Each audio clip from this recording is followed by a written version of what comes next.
I'm so excited that you've taken time out to tune in to the Ella Johnson Show. I hope that you enjoy the broadcast. I hope you'll laugh. I hope you'll cry. But I hope that you'll be moved by what you hear. Well, my guests are very special to me, and so are you. So I want you to sit back, enjoy the show.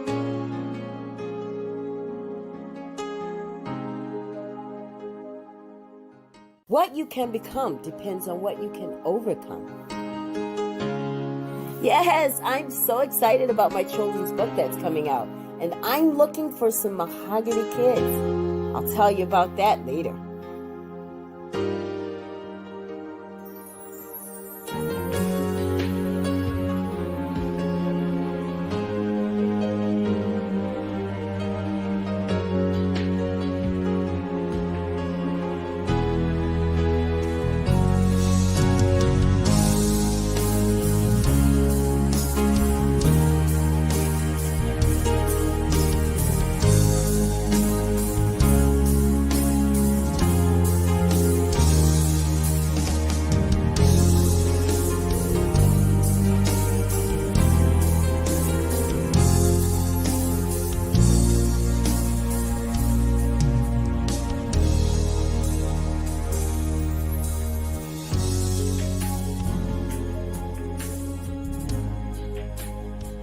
And now it's time for the Ella Johnson Show.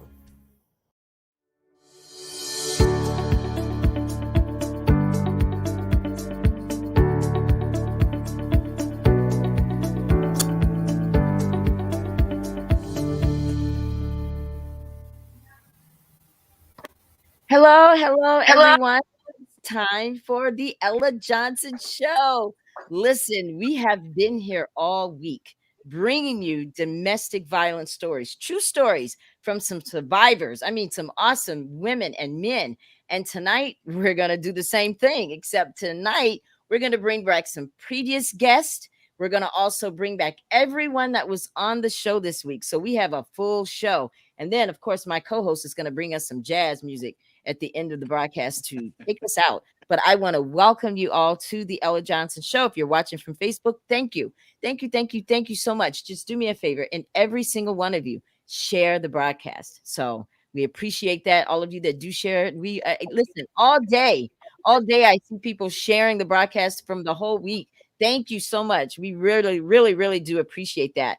If you're watching from YouTube, thank you again. But while you're there, do me a favor and just subscribe to the channel. I appreciate all of those of you who have. So if you're watching from YouTube, wherever you're watching, we welcome you to the Ella Johnson Show. As you can see, Gene is back with his Oklahoma hat. The nerve. He's like, listen, I'm coming back. Listen, Ella, it is what it is, right? But he's sitting in tonight and co-hosting with me. And then we have the beautiful Shondell. If you notice, we all have hats. It was just our thing that we wanted to do on Friday night. So all of my guests are wearing hats tonight to signify unity, right? This is a pact that we're making tonight. So I want to tell you guys about my beautiful guest. Doesn't she have an awesome hat? I'm going to let you guys vote on your favorite hat tonight. How about that? The person who wins gets $50 from the Ella Johnson Show. Okay. Yeah.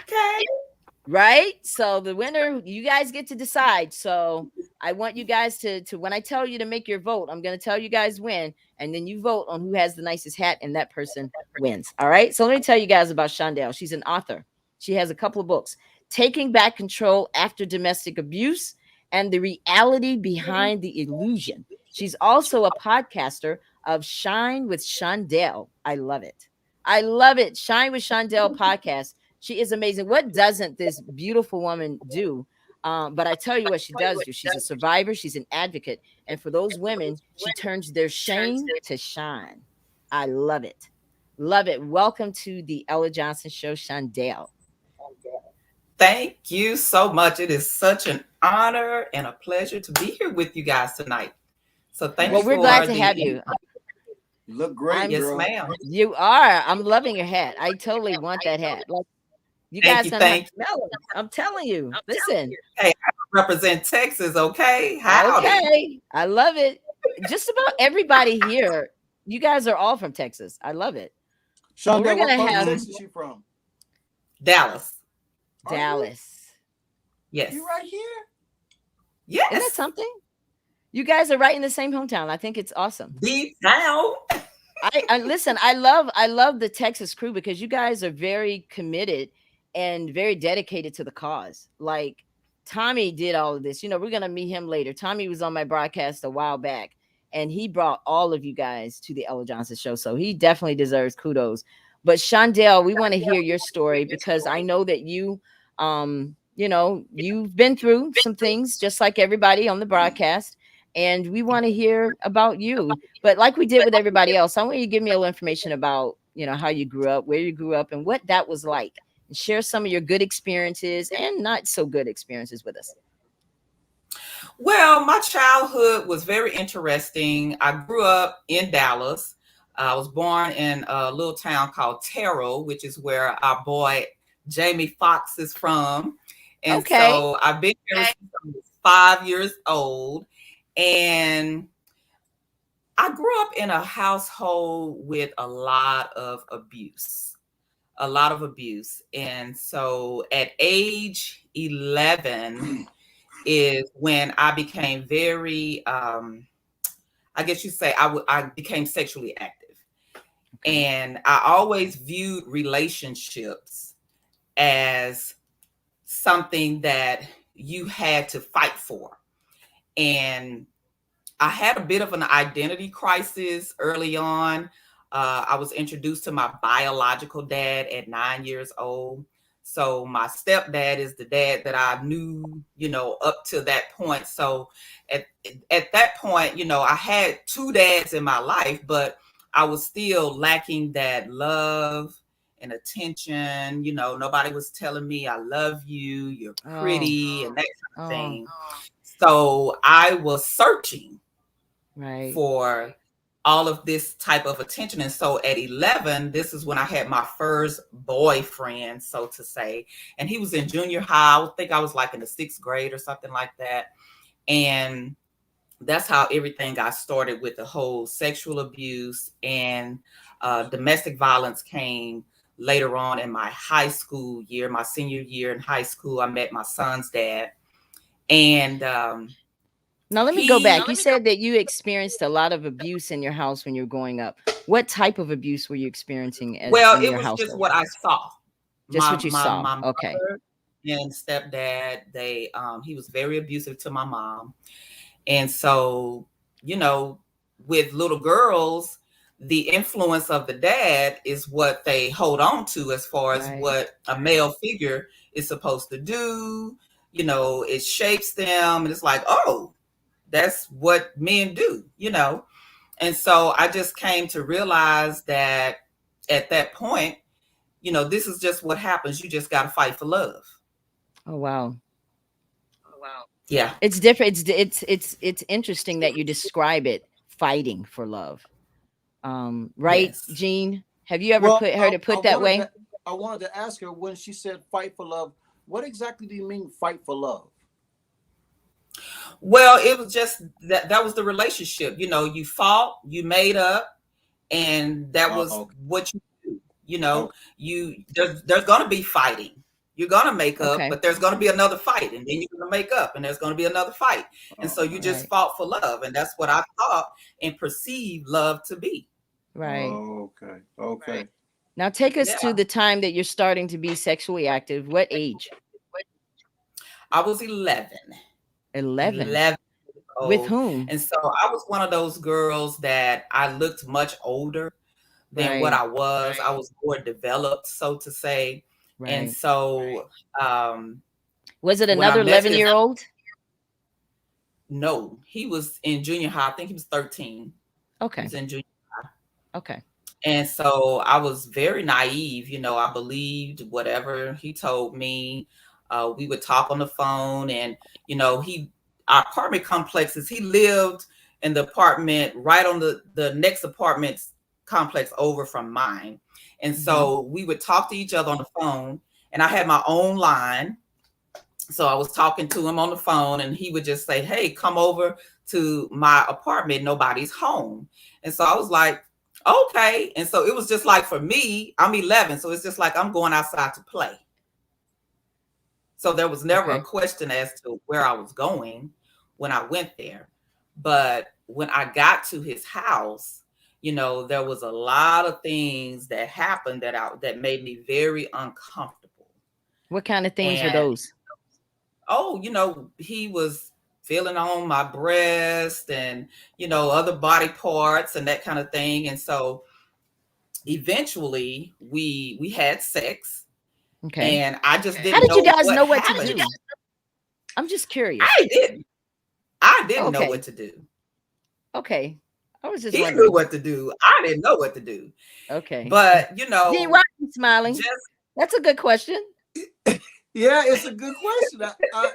I don't think I knew anything about my own self at 11 years Me old. So either. I still have I mosquito bites. know, right? Okay, go ahead, dear. Exactly, Go ahead. exactly. So, anyways, when I left, there was a lot that was going on with me once I got back to my house. There was blood in my underwear, and there was no way I was going to tell my mom. Of But course. I was in womanhood. I had it at 9 years old, so I was very developed. Just Right. experiencing a lot of things as a young girl, like a young teen would have experienced or whatever. Right. But anyway, um that relationship that he and I had went on for that entire year. But I'm going to just like fast forward into my senior year, and that's when I met my son's dad. And we we were together for 7 years. And he was the Mm. guy. I'm not going to say he was the first guy, because my daughter's dad, I had a little girl when I was a senior in high school. And what connected, I think, my son's dad and I is the fact that we both had kids. He had a 2-year-old, and then I had my daughter, and we went to the same school. So that's where we met. And he was the guy that I stayed in the relationship with the longest. And I didn't see the abuse right away, but I think maybe after about a year or so, that's when it actually started, because we had graduated from high school, we moved in together, and that's when things really kind of start turning left. I can't even remember the first time that it happened, but I want to say that we were in our apartment, and what I do remember is TVs and things start flying. I can't even Wait, tell you what we were arguing about TVs are or any. flying through the air? TVs are flying. So Oh, he's throwing Jesus. TV out the door. Yeah. Oh, Yeah. gosh. And you're ducking, obviously. Had you ever Yes. seen this out And of him? This is the first time. that, like I say, I don't remember the first time. Right. I can't pinpoint the first time, but that is one of the events that stood out Was he to drinking? Was me. he high? What was his deal? I can't say that he was high, maybe drinking, but I'm not sure, because a lot of times when you experience, trauma of some sort, there's like this blockage there. And Absolutely. Yeah, I've heard that. mind you, Yeah. I've been dealing with all this trauma for years. And even going back to my junior high year, I was being approached in an inappropriate way by one of my educators. So this was Oh, like, oh, how old are you at this point, oh, Shondell?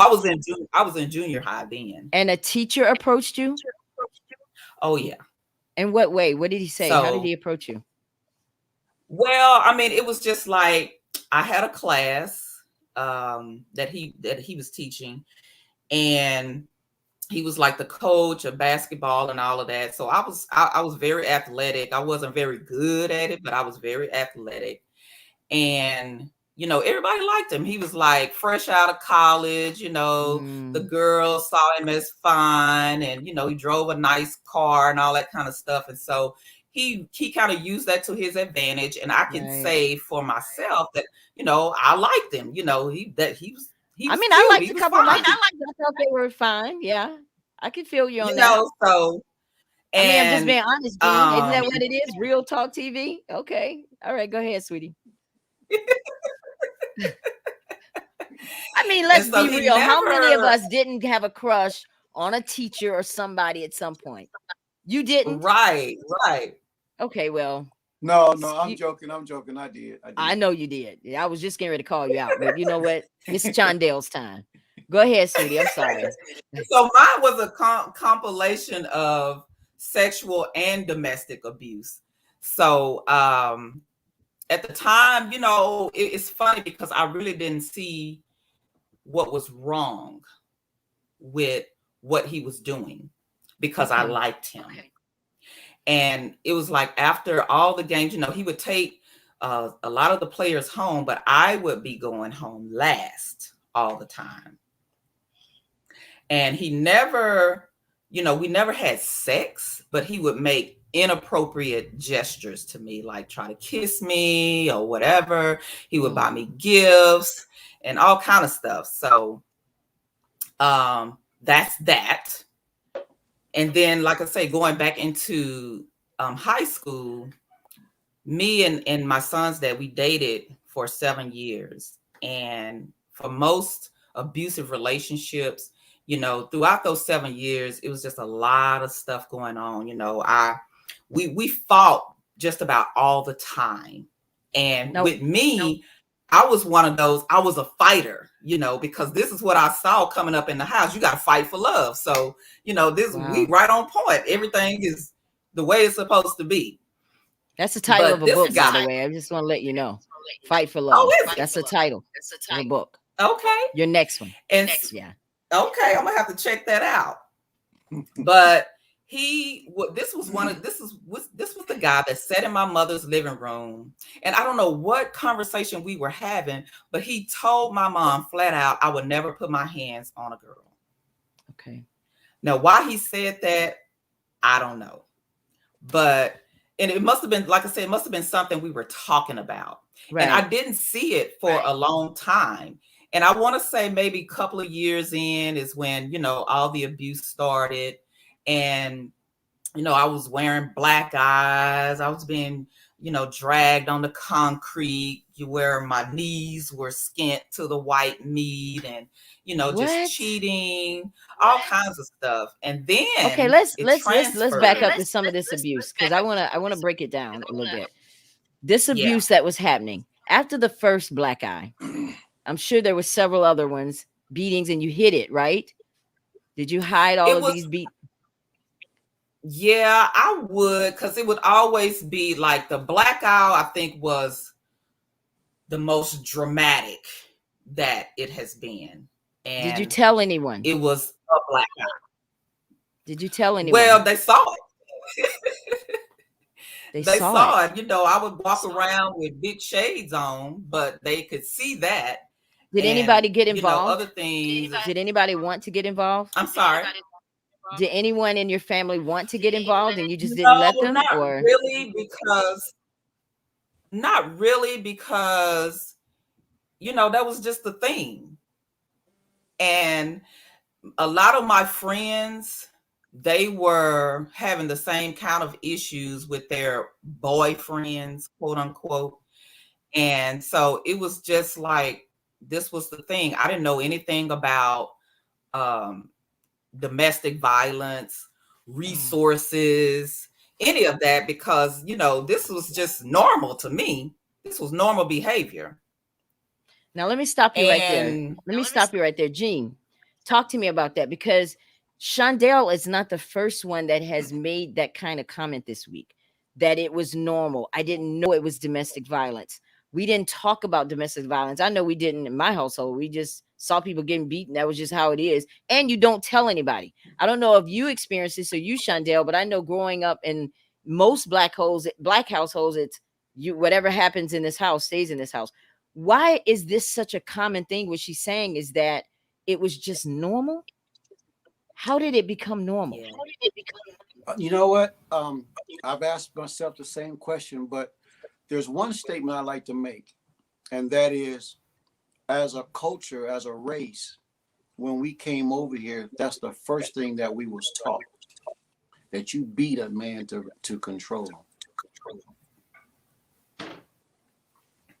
And I think we adopted that when we was given our own homes and our own families, because we watched that as a culture, as a race. Men beat us and raped us, and then we turned around and did it to ourselves. Now that's where I'm gonna drop that right there. I don't drop that right there. All right, pick up where you left out there. So you're going through the beatings, and did you ever call the police? You said the people saw Oh it, but yeah, did you ever call the police? the police was called all the time, And what would all the happen? time. And there was reports that were made. Mm-hmm. I want to say that on a few of those situations he was picked up, but then I was picked up as well. Okay, now you have to So I explain that. ended up, You were both arrested? yeah, Okay, how on is different that? occasions. On different occasions. Different So occasions. they were coming to your household a lot, and sometimes you would go to jail, and sometimes he would go to jail because you were fighting Right. him back. Of course. But why Of would you course. go to jail if you're just defending yourself? Well, because there were so many call-ins. It's almost like Oh, whoever gets to the phone first, that's who's going to, the other person is going to jail. Now, how old were you at this time? Well, I'm grown now. We're out of high school because he and I met my senior year, and we lived together. So early 20s. Okay. Early 20s.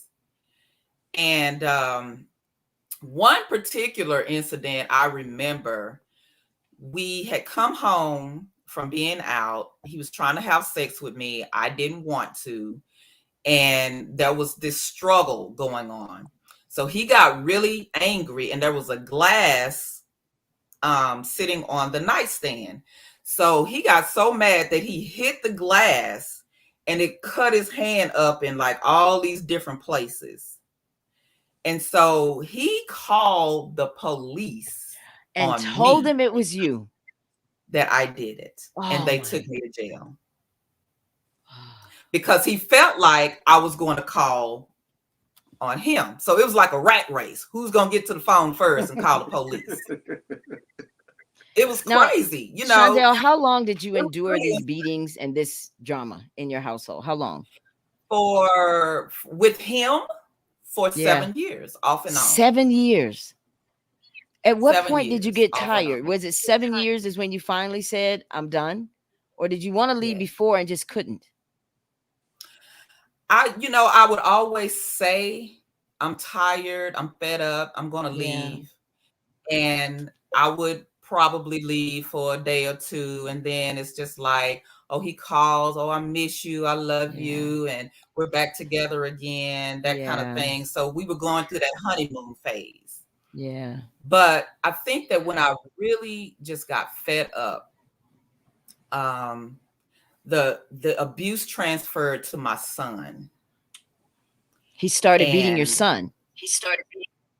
yes, he beat my son so bad one day My God. that he had black and blue bruises all Oh, over him. And he was just a little guy. He was in daycare. And so I couldn't send him to daycare like that because quite naturally, what's going to happen? Somebody's going to call CPS or something to that effect. And so, I'm enraged. I'm sitting up here every day thinking of plotting on how I can get rid of this guy. Not literally take him out. And there was one incident where I went to his place because we had been together so long, off and on, to, we were moving, he was moving, and I was moving and all of that. And then at this particular time, he had his own place, and I met him there. And it was like I saw him drive up. I hit the car so he could come back downstairs, and I had a box cutter, and I commenced to wanting to slice his throat. And so I got into a lot of trouble when that happened. So I got the felony charge, assault with a deadly weapon. I had to do probation. I had to go to stress and anger management classes and all of this because there was so much violence going on. And my big thing was revenge. Oh, I'm going to get you. I'm going to get you. I'm going to get you. And it was so much that happened during that 7-year span that it was just so, it was toxic. It was so toxic till I just realized that if I don't do something, my children are going to be without parents.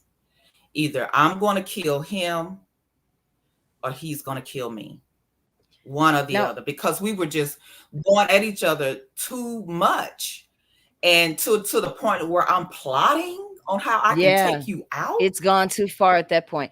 But your son, how many times did he continuously beat your son, or was it an isolated occasion? That particular time is what I most remember. But there were other now, times. if I'm not there, I don't know what's happening with my son, when we're in the house together. But that time he was so clingy to me. And when I went to take him a bath that night is when I saw the bruises on him. And even that night, I wanted to kill him. I know. And I just say thank God for kids, because that was my turning point. When you saw those bruises, it was like, you can do whatever you want to do to me, but don't mess with my baby. But you better not mess with my kids. Yeah. And so my daughter, of course, was with another guy.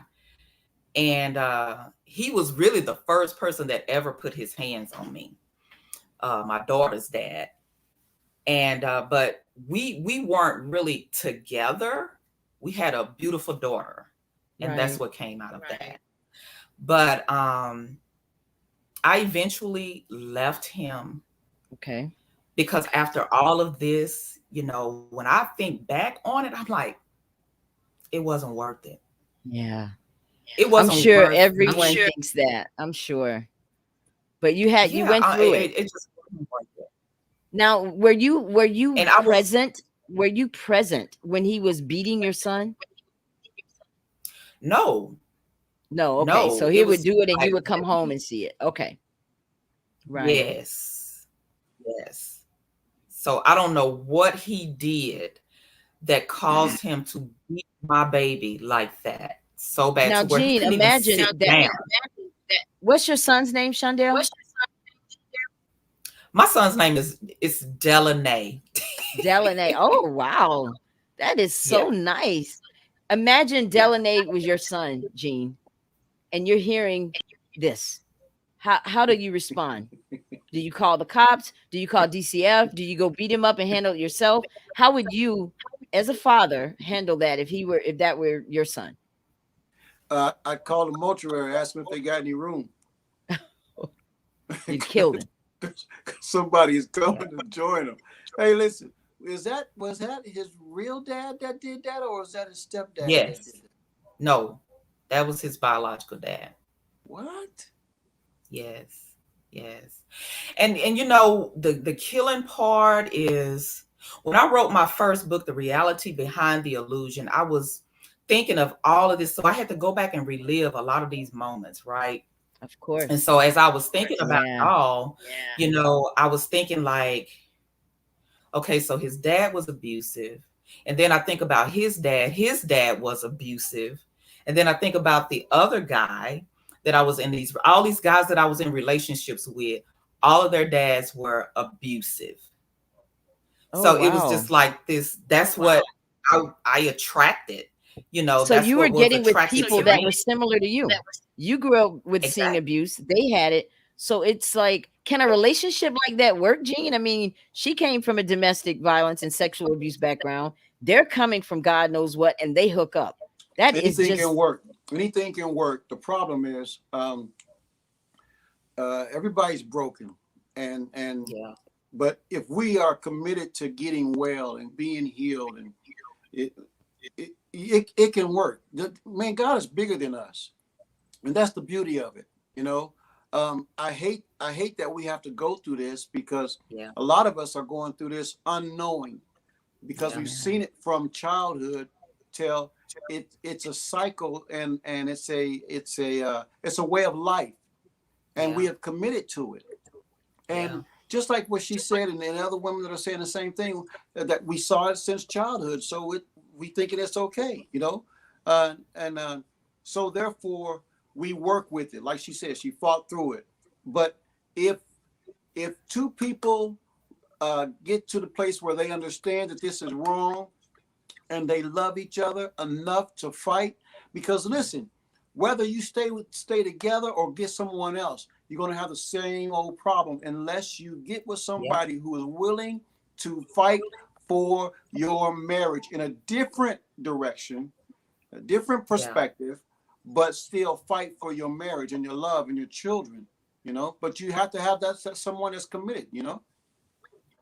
Yeah. Well, And Charlie, one of the guys that's coming on later, he's a previous guest of the show. He works with children. And I really want you guys to kind of talk and see what services he has that he can help you, because Delaney, that's it, right? Delaney, yep. we want to make sure he grows up to be a healthy and whole young man. And when Well, Charlie comes on, I want to make sure that whatever we can do to help make that happen, because we don't want to repeat these cycles. oh We got to yeah. stop it And you somewhere. know We got to what? break it. It's so funny that you say that, because my son is now 29 years old, and he has a daughter of his own. And so I just asked him the other night, does he mind coming on my show and talking about his childhood trauma? So Mm, this Sunday, that's what's going to happen.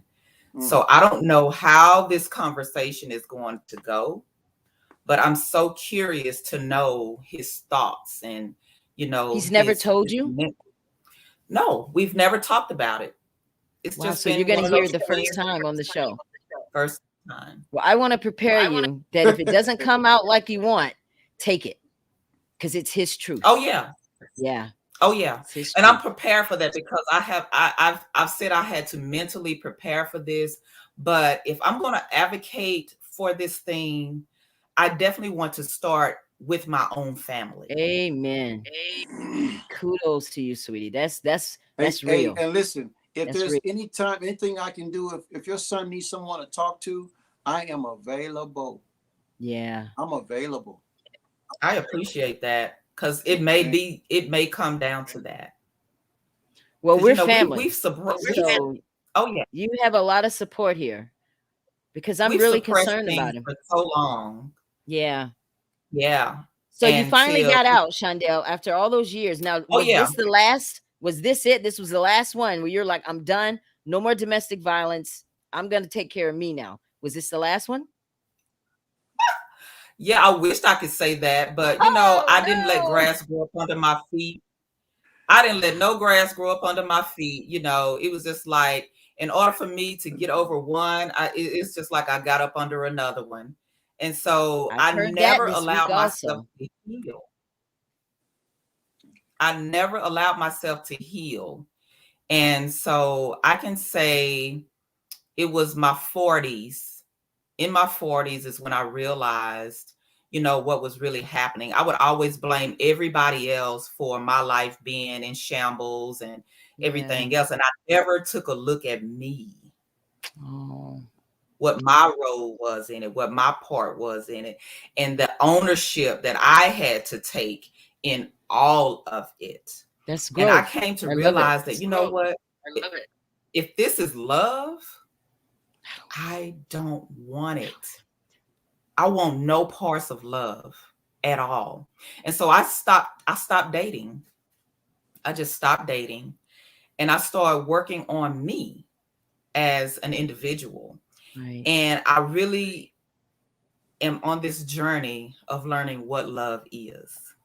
I'm on this journey of loving me That's right. and to be able to help other women. A young lady and I have a support group on Facebook. It's called Healing Support After Domestic Violence.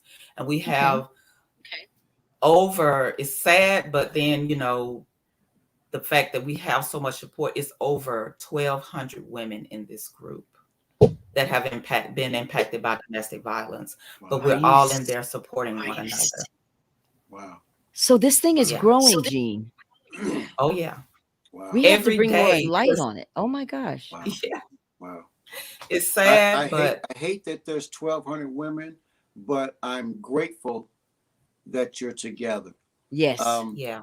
I want to encourage you to do that, but please make sure that and I'm pretty sure you do, but for those listeners, uh, make sure you have the one who brings love. You can't give love if you ain't got love, and you've got to have God in your life. That's right. He is love, That's right. and that's That's where the right. first experience is, you know, and allowing God to love you, allow God to love you, and then you can love on others. And so I That's just want right. to put that out there. And I know it's not for you, beautiful, but I know that a lot of people are starting hate groups and witch hunts, and that's the opposite of what we're trying to do here. We're trying to Yeah. bring the healer in to heal us, so that Yeah. we can Absolutely. be a healing instrument to others. Hmm. One thing we definitely learned this week is that forgiveness is definitely where it has to begin. Do My you God. forgive Oh him, yeah. Shondell? The one. Let's talk about the one that you left, and then we'll get into the one you went to. The one that you left, that you went through 7 years. Did you forgive him? Oh yeah. And the funny part is, if you would see us in the same room today, you would never know any of that happened. Really? Never Oh, know. that's beautiful. That's cool. Never Wow. know. So let's talk My about the one daughter, you. my son, my Let's talk about the one you got from under and got up under another, and let's talk about that guy. Was it worse than the last one? Please say oh no. my God. It wasn't so much worse. It was probably about the same. And I But was engaged to be married to tell me both that of you them. didn't do it for as long this time though. No, no. Okay. It was probably about 2 years. Okay. It was about 2 years. And I had in the midst of all of that, I had been raped in my home by a total stranger. And Oh, he knew Jesus. this. And I was so afraid. But he was such a big guy. And I knew it wasn't him. So I just trusted him to protect me and secure me, as I was going through trying to get over all of that trauma. My Okay. God. And Did they catch the lo person and who raped behold, you? Did they catch the person who raped you? I have no idea. I So have you no didn't. idea. My Oh, kit is Jesus. probably still sitting on the shelf after over what, 20 years? Yeah. But he later raped me, this guy that I'm talking about. He went to jail behind it. And I eventually left him. He was cheating as well. It would be women that would be coming over to the house and just Oh, all Jesus. kinds of stuff. But um Wait a minute, I Shondell, once because I I want to make sure. I want to make sure that my viewers get this. You're saying that the man you were in a relationship with raped you. Now tell yes. us about that. I mean, if you can talk about it, tell us about Oh that, yeah. because people hearing this, they're like, wait a minute, you can actually get raped by someone you're in a relationship with. Let's talk about that if you can. Yes. So as I said, he was a cheater. And I found out that he had done some things with another woman. I was upset. I was mad. And so I wanted to just leave. And we were living in two different houses at the time. And he was trying everything to keep me from leaving. And so it just got to be so much of a struggle with him that he felt like, I guess he felt like, if he just have sex with me, I will be okay. So all this time now I'm wrestling with him. So it's like triggering me. and taking me back to the night that I was raped in my home, because I don't even know Oh, what this guy looks like. I just woke up to a pillow over my face. And so I'm telling Jesus. him, stop, stop, leave me alone, just stop. And he never would. So it was like he took it from me. So I felt violated all over again. So I called the police on him and they picked him up on those charges. And come to find out, the girl that he was cheating on me with, she would say the same thing, that he would always force himself on her. Oh God.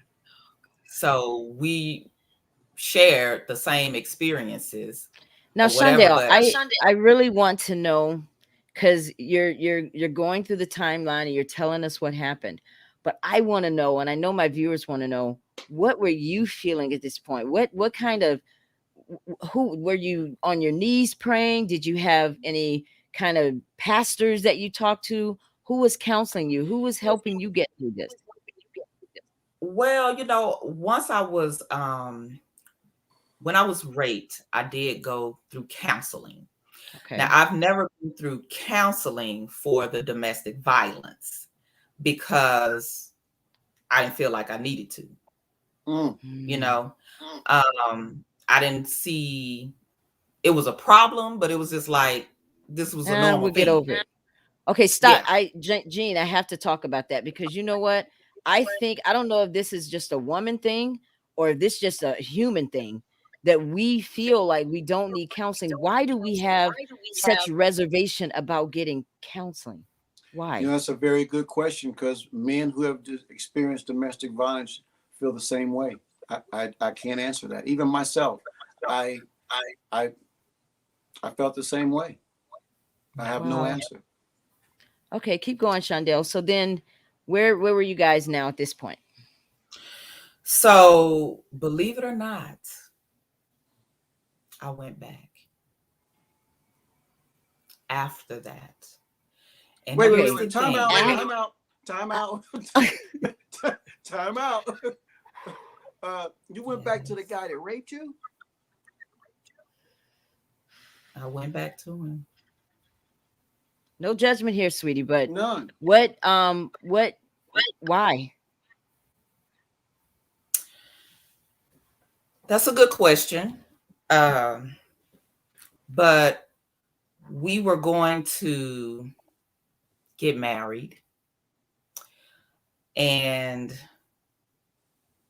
it was like, okay, we're going to work this thing out. It was, he didn't mean to, he just thought, as I said, if he did that, that I would calm down, kind of thing. And so, evidently, I believe some of what he was saying because I went back. And another incident happened, of course, because this is a cycle.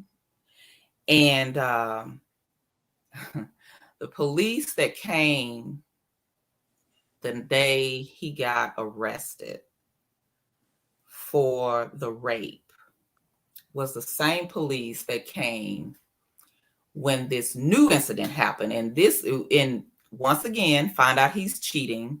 So I go to strike him, and he grabs me by my throat, commences to drag me through his house, open up his door, and threw me out the door like I was a piece of trash. Oh, So when the police got there, I was explaining to them what happened. They're flashing a light all on my neck so they could see his fingerprints in my neck. And so the one guy just pulled me off to the side. He was like, "When are you going to leave him? When are you going to learn that he's never going to change?" that's what the police officer said to you. That's what the police officer said to me. And how did you respond to that? I didn't have words. I had no words, but it was so profound that it actually gave me something to think about. And during that, in that moment, I was like, okay, I'm done. I'm done. And so I eventually left him because there was I think one other thing that happened between he and I couldn't do it no more. And so within maybe a week or two, I was with somebody else. Where's Delaney in all of this? Where is he come into the picture? My son, he was I mean, he was in the house. Now, this guy here that I had just left, he had a son as well. They were probably couple of years in difference in age, and so Okay. I would always have his son, and Okay. they would come to my house. He would spend the night at my house because his dad worked at night. So the little boy loved me to death, and our kids, they played together. They got along with each other. He went to church with us. I would go take the little boy to get his haircut when I took mine. So my son was very much in the picture. But my daughter, I have a daughter, she's older. She went to live with her dad. Because of what was And going on in your household?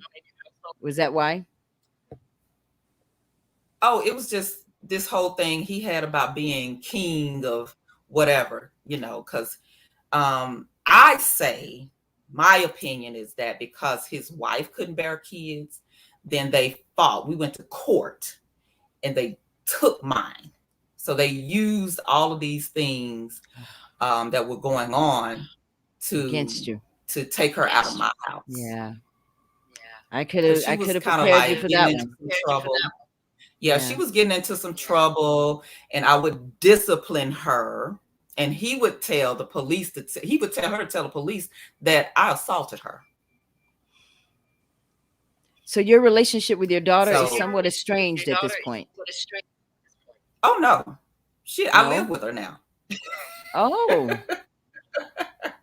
wow. So we have a great relationship. Oh, that's good. So Thank mind you, God. this is when they were kids. My daughter is 30 years old now. Okay, good, good. So was this the Yeah, last we relationship, the one you're telling us about now? yes, Okay. yes. Now, So that was the last physically abusive relationship that I was in. did you have moments where you wanted to take your own life? Yeah, when I was 12. 12. Why at 12? Yes. Um, as I said, there was a lot of sexual abuse that was going on. There were a lot of guys that were in the apartment complex that I lived in that would make a lot of sexual advances towards me. And with me being as young as I was and looking for this thing called love, I just felt like the only way that guys would love me is if I had sex with them.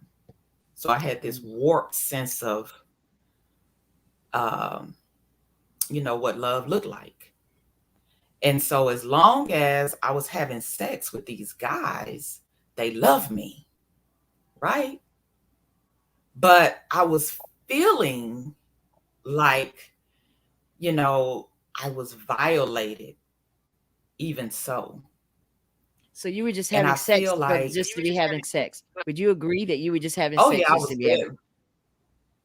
very promiscuous, very Right. promiscuous because, when you've been sexually Yeah. perverted at such a young Yeah, age, absolutely. someone has been, um, Right. then it It wasn't your either fault, does, I Mondale. It think, two wasn't your things. fault. You know that though. It wasn't your fault. Oh yeah, I do now. Okay. Yeah. It I do wasn't your fault. now. So So tell yeah, us I've about I've the overcome a lot. when you were 12, you wanted to kill yourself because of Yeah. everything that was going on in your household and you having sex with guys, but you didn't. Or you were thinking about it or did you try? No, I attempted. What did I you do? took a lot of pills Oh, and I wrote a letter. I had this, I remember it was a black double-breasted suit because double breast suits were really popular then.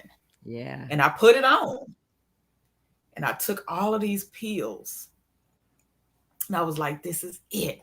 I'm just going to die and everything will be over. But then I woke up the next morning. I'm like, I'm supposed to be dead. I don't want to be here no more.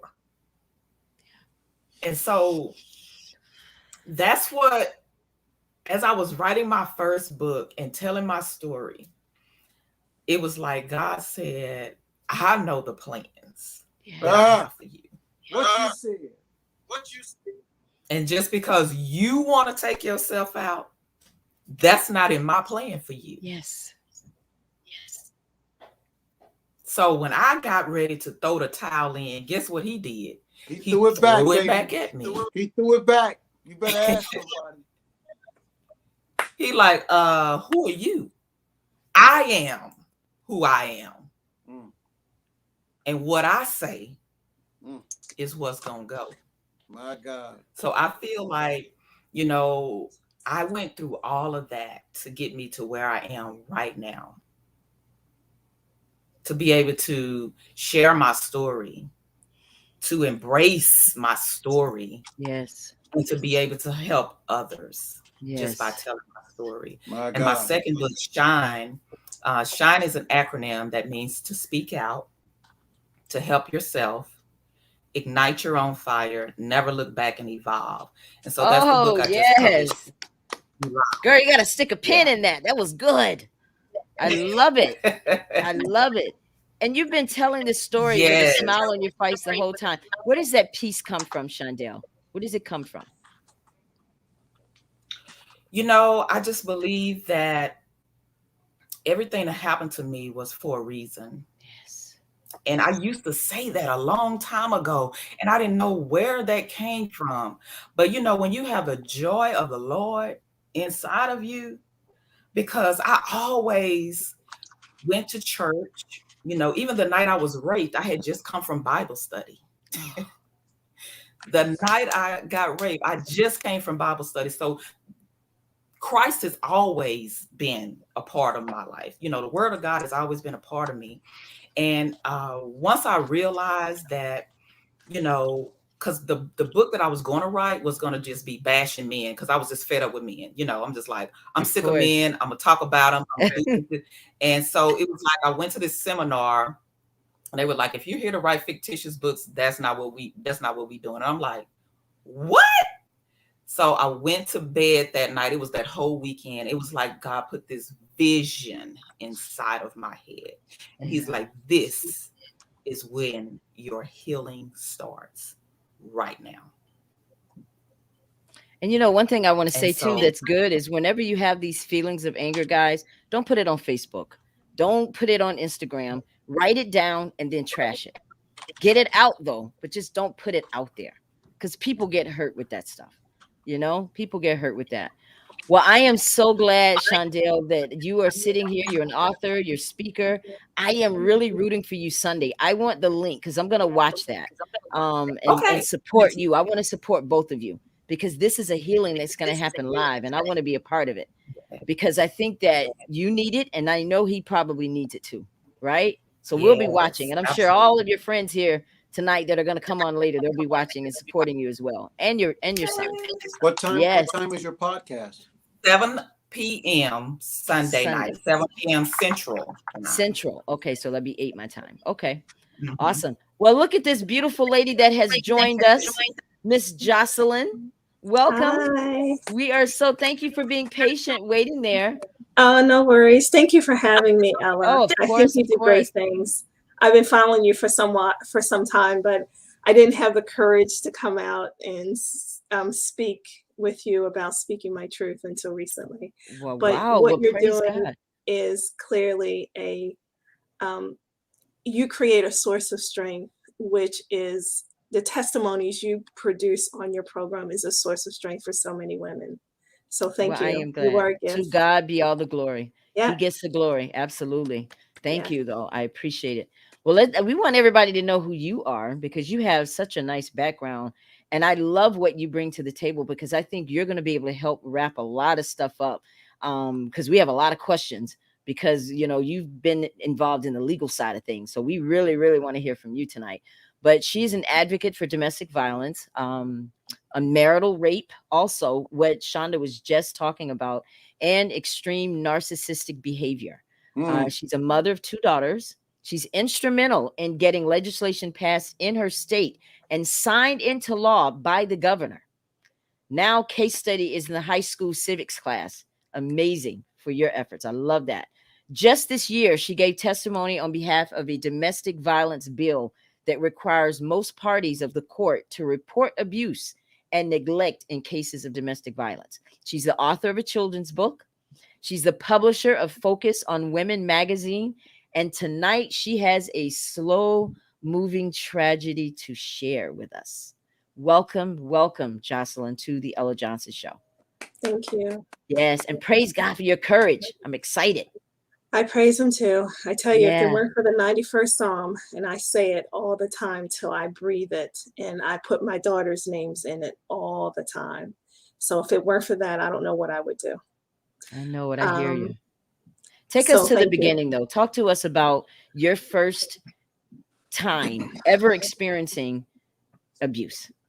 Well, I grew up with a very emotionally unavailable mother, and she worshiped the males in the family, and the girls had no voice. And in fact, their needs weren't even met. There would be like just about every night for dinner, she would ask the boys what they wanted for dinner and never ask the girls. She'd make a comment. She'd make frequently comments that there was a curse on the family and it fell on the girl. So growing up with that, she was like a study in contrast, because growing up with that, that damages your self-esteem as a girl. Girls have different needs and needing their self-esteem built up. And particularly as they are sort of developing their egos. So like at an early age, like 5, and also early adolescence, there was, I guess, a sense of inadequacy in terms of not having your voice, not having your feelings validated. And that's something else that tears away at the self-esteem of girls.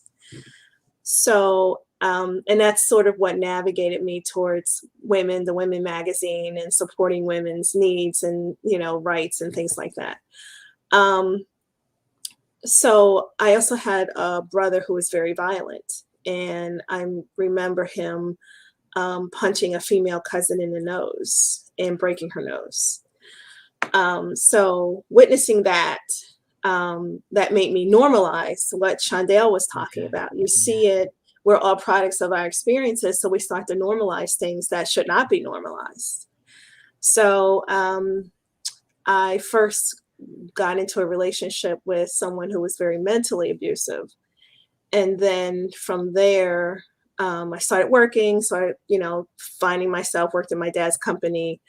And then I decided to go to school full time, and then that developed me as well. And I was in an all-female school, so that in college, that helped build me up as well.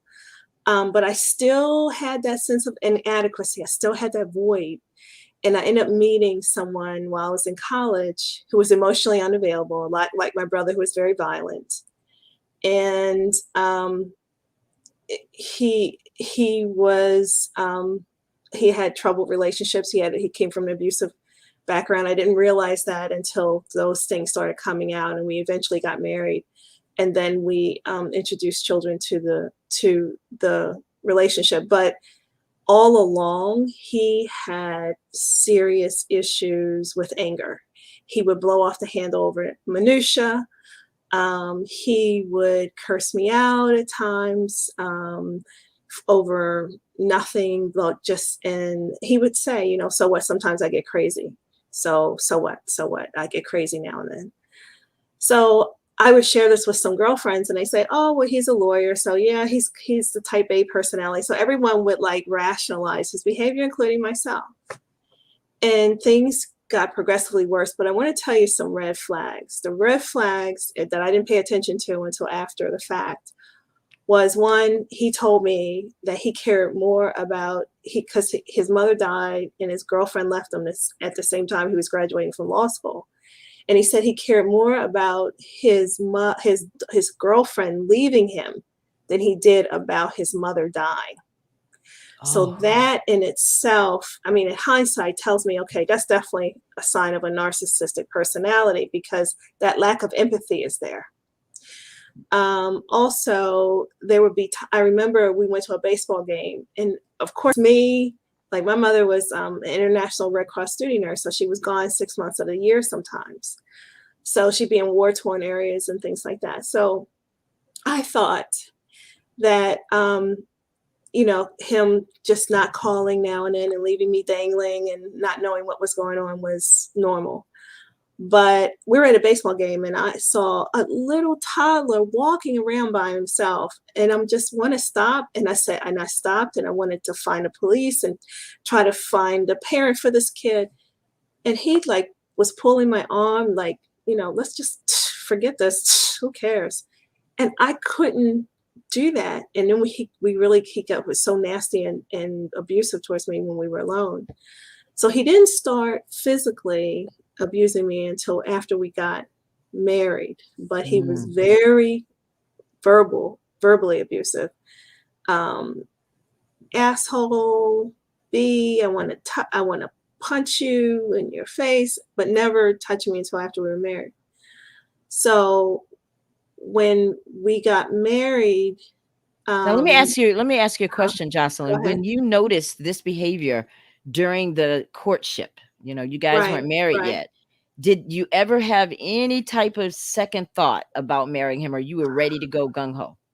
No, because I normalized it, because with my brother, he would be blowing up really crazy, and then the Yeah, next he'd be normal. yeah. So I thought, oh, this is like his personality. He's really stressed. My brother was almost an Olympic star that year when Carter boycotted the Olympics. He made the Olympic trials that year. And so I'm thinking, okay, he has a stressful life because he's constantly training. He's depriving himself of this, that, and other. I would rationalize it Yeah. and rationalize. Like I would rationalize my brother. I would rationalize him. But it wasn't until things started just coming together in hindsight that I recognized, wow, this is what's going on. And just to mention about the abuse in the relationship, when we had the kids, the day my eldest was born, as soon as the delivery team left the birthing suite, he cursed me out, in a screaming tirade.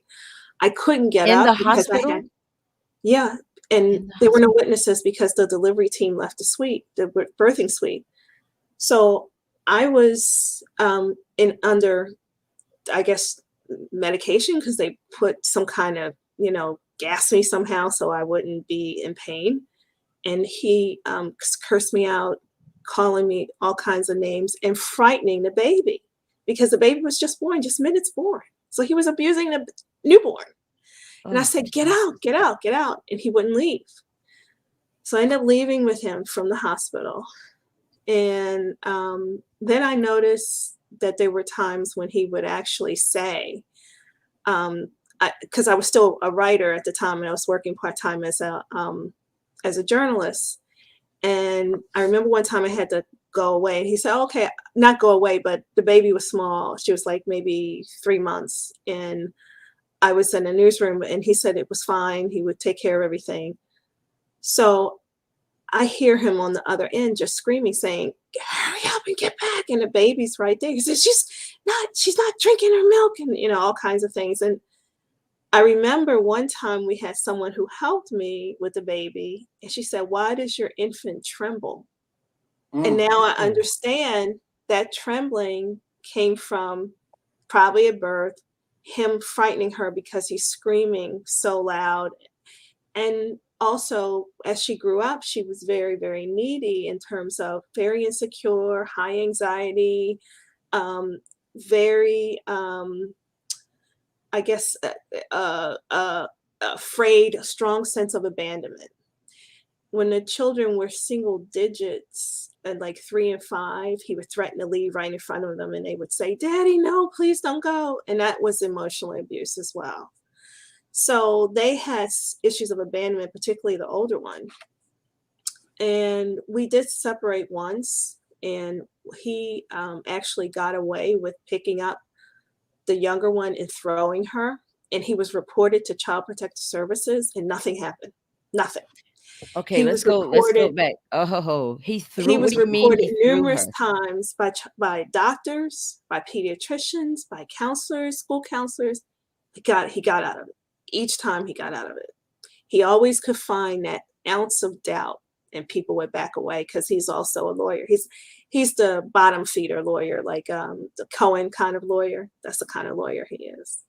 Or someone who might step on your threshold at the Ella Johnson show Yeah. and they'll trip. He would be the one to say, "Come on, let's do her." So that's the Well, kind he of wouldn't get much. Just a bunch of hats. right. That's the So kind he is. But let's go back to also, that, Jocelyn, mhm, because I really wanted to ask you about that. sure, He sure. would when you said he was throwing the baby and he was abusive toward the child. No, the younger one he picked up and threw because she made a mistake. It was something with a door. She accidentally locked it from the inside. And that's when we had separated. They were at his apartment. We were separated. And Okay. he picked her up and threw her. Okay. And something snapped in me because also the older one started having day wedding accidents. And you know what that's a sign of. So Yeah. something snapped in my mind, and I said, well, if I'm in the same house with him, I can shield them. That's what I thought I could do. Being in the same house with him, I could be more of a cushion to protect them. So I reconciled with him. So I missed something. You said he was a what? I missed that part. And you know what that He was means. a personal injury lawyer. Oh. But when I said yeah, so any little thing, like I said, like somebody could step on your on your doorstep and say, "Oh, I hurt my toe, but I think it's broken. Oh, come on, let's sue her. Let's sue Ella." So you You had know, a question, Jean? Jean, you had a Yeah, question? yeah. Miss Johnson, when you say he threw her on the bed, threw her on the couch. oh, I'm sorry. What did you say? You said when he threw her, did he throw her on the bed? He threw her on the couch. He threw her on He something threw on the soft. floor. I wasn't there. It was reported to me by the eldest child. He did that to the youngest child. Yeah. Yeah. And Wow. And the nothing older, happened. Nothing I happened. swear to you, when we went to court, the judge, he kept breaking the custody order, keeping the older one with him. And in my heart of hearts, I'm almost certain he has done something sexual to the older one. And he had also exposed them to child pornography at a young age. Oh. All of that was documented by a court evaluator. And the judge said, I'm not letting this go in my courtroom. I'm going to postpone it for another year. And guess what? I'm going to leave the older kid with him. That's the one he wanted to keep under his thumb the most. That's the one that had the day wedding accidents. And in my heart of hearts, I'm certain. What do And day he's still wedding to the accidents mean? I don't understand that. What does that mean? she was peeing on herself in school in second and third grade. And that's a sign typically of child sexual abuse. And Really? just recently, and I kid you not, just recently, okay, so the older one now is 22. 15, she's living with him, and because he's breaking the custody order, judge is enabling him, and he knew her, but she's been dismissed too. And I couldn't get a change of venue because she was the head judge in the area, in the jurisdiction. So she would have to approve me to get a change of venue. So I couldn't get one. She would be the one to approve it. So she continued to enable him, let him break the custody order, keep the older one with him. The older one he got when she turned 18, he got her a job working for Hooters. So there was an older guy dropping $100 bills as tips. Then this young girl comes in and says, hey, I want to help you get a portfolio built. You won't make money right away, but you know what this is, like Ghislaine Maxwell kind of scenario. Yeah. Okay. Yeah. So she was working, pretty much if you go online and you see her pictures, you see her, you see hashtags and words that are sexually suggestive, which that's what they do with trafficking when they're trading girls and off and things like that. And he's made sure that she has stayed, that we don't have conversations, that we don't have contact. He's alienated her from me. So he's alienated me. He's abused me financially by keeping me in court. I've just come out of court after 7 years being with him, fighting him for child support or even or custody. And the thing is, I said, don't pay me anything. Just give me the girls. He wouldn't even do that because it was all about, his narcissism. And So let me just kind of review here. Mhm. So you're saying that he has the kids. He had one. He had the He older had one, one, the one and who was doing the day how was wedding. he And I able to get her? How was he able to get her? okay, so this is what he did. He played fast and loose with the custody order. What he at the 15-year-old, and 15-year-old girls are crazy. There's a normal rift in the mother-daughter relationship at 15, Right, sometimes earlier. right, And whenever we were at odds, oh, come with me. Oh, your mother doesn't know what she's doing. Oh, come with me. And then pretty much let her do whatever she wanted, not provide any structure or rules when she got over there. And then there was prediction and rules in my home. So he said, oh, you don't have to stay there. Just come with me. So he would escalate a normal rift in a mother-daughter relationship into a full-fledged war, kind of like someone who used to be DT 45, no longer DT 45, who was kind of like, right. that Yeah. escalating people, playing on their emotions and escalating people, to do certain things. So yeah, that's exactly what he wanted to do. He just wanted to prey on her youth, and he's very much, he's always gaslighting. You could see him do something. The children would see him do something. He'd say, "I didn't do it. I didn't do it." Always promoting false narratives and threatening the kids. Well, you don't believe this or say that I said this, then you're not going to get this from me. You're not going to get that Right. from me. So a lot of that went on. And in terms of the marital rape, I was having a miscarriage, and it was coercion because he said, if you don't have relations with me, I'm leaving. I'm going to find someone else. And one thing about being abused in a domestic violence, you're mentally, it's like this kind of conditioning that goes on in your mind where you feel like you're led helplessly like a sheep, and you don't feel like you have the wherewithal to pull away from it. And it Right. wasn't until I went to get counseling through a domestic violence center was I strong enough to say, get out. But it did take me to do something that Shondell did, where he picked the younger one up. The younger one, he deprived her of food, and the younger one's very strong-willed. And she said, look, she said, I'm going to get food anyway. It was dessert. But still, she said, I'm going to get it anyway. So she was trying to walk around them to get into the kitchen. He knocked her to the floor, it was a ceramic floor, caused her tongue to bleed. And I said, get out, get out, get out. That's it. Get out, get out. No more, get out. So he told me when he left, he said he would find pleasure, it would be worth it to him to see me suffer. So he's kept me in court 7 years. I've just come out this January. Jesus Wow. Christ. Kept the child away from me, alienated her from me, which he used as a pawn. Tried to sell the house from under me, but that didn't work. If it weren't for my inheritance, I don't know what I would have done. But I had to be real smart with that too. Had to be not conniving, but just strategic with him about that. And I'm not that kind of person, so it's hard for me to come out of my element like that. Like to think, okay, well, he's going to do this, so I need to think about this, and I need to think about the long game. I got to play the long game with him. Lose this battle so you can eventually win this one in the long run. So that's just not me as a person. I'm very creative, so it's just not who I am. But I had to sort of come out of my comfort zone to interact with him. And just recently, I found pictures that he had taken of my daughter that No. was showing her pubic area and had her No, posing no. inappropriately. And that was the child who had the day wedding accidents. But again, for the judge to put allow first of all, she wouldn't allow the evidence to come in her courtroom. She postponed it and kicked the can down the road.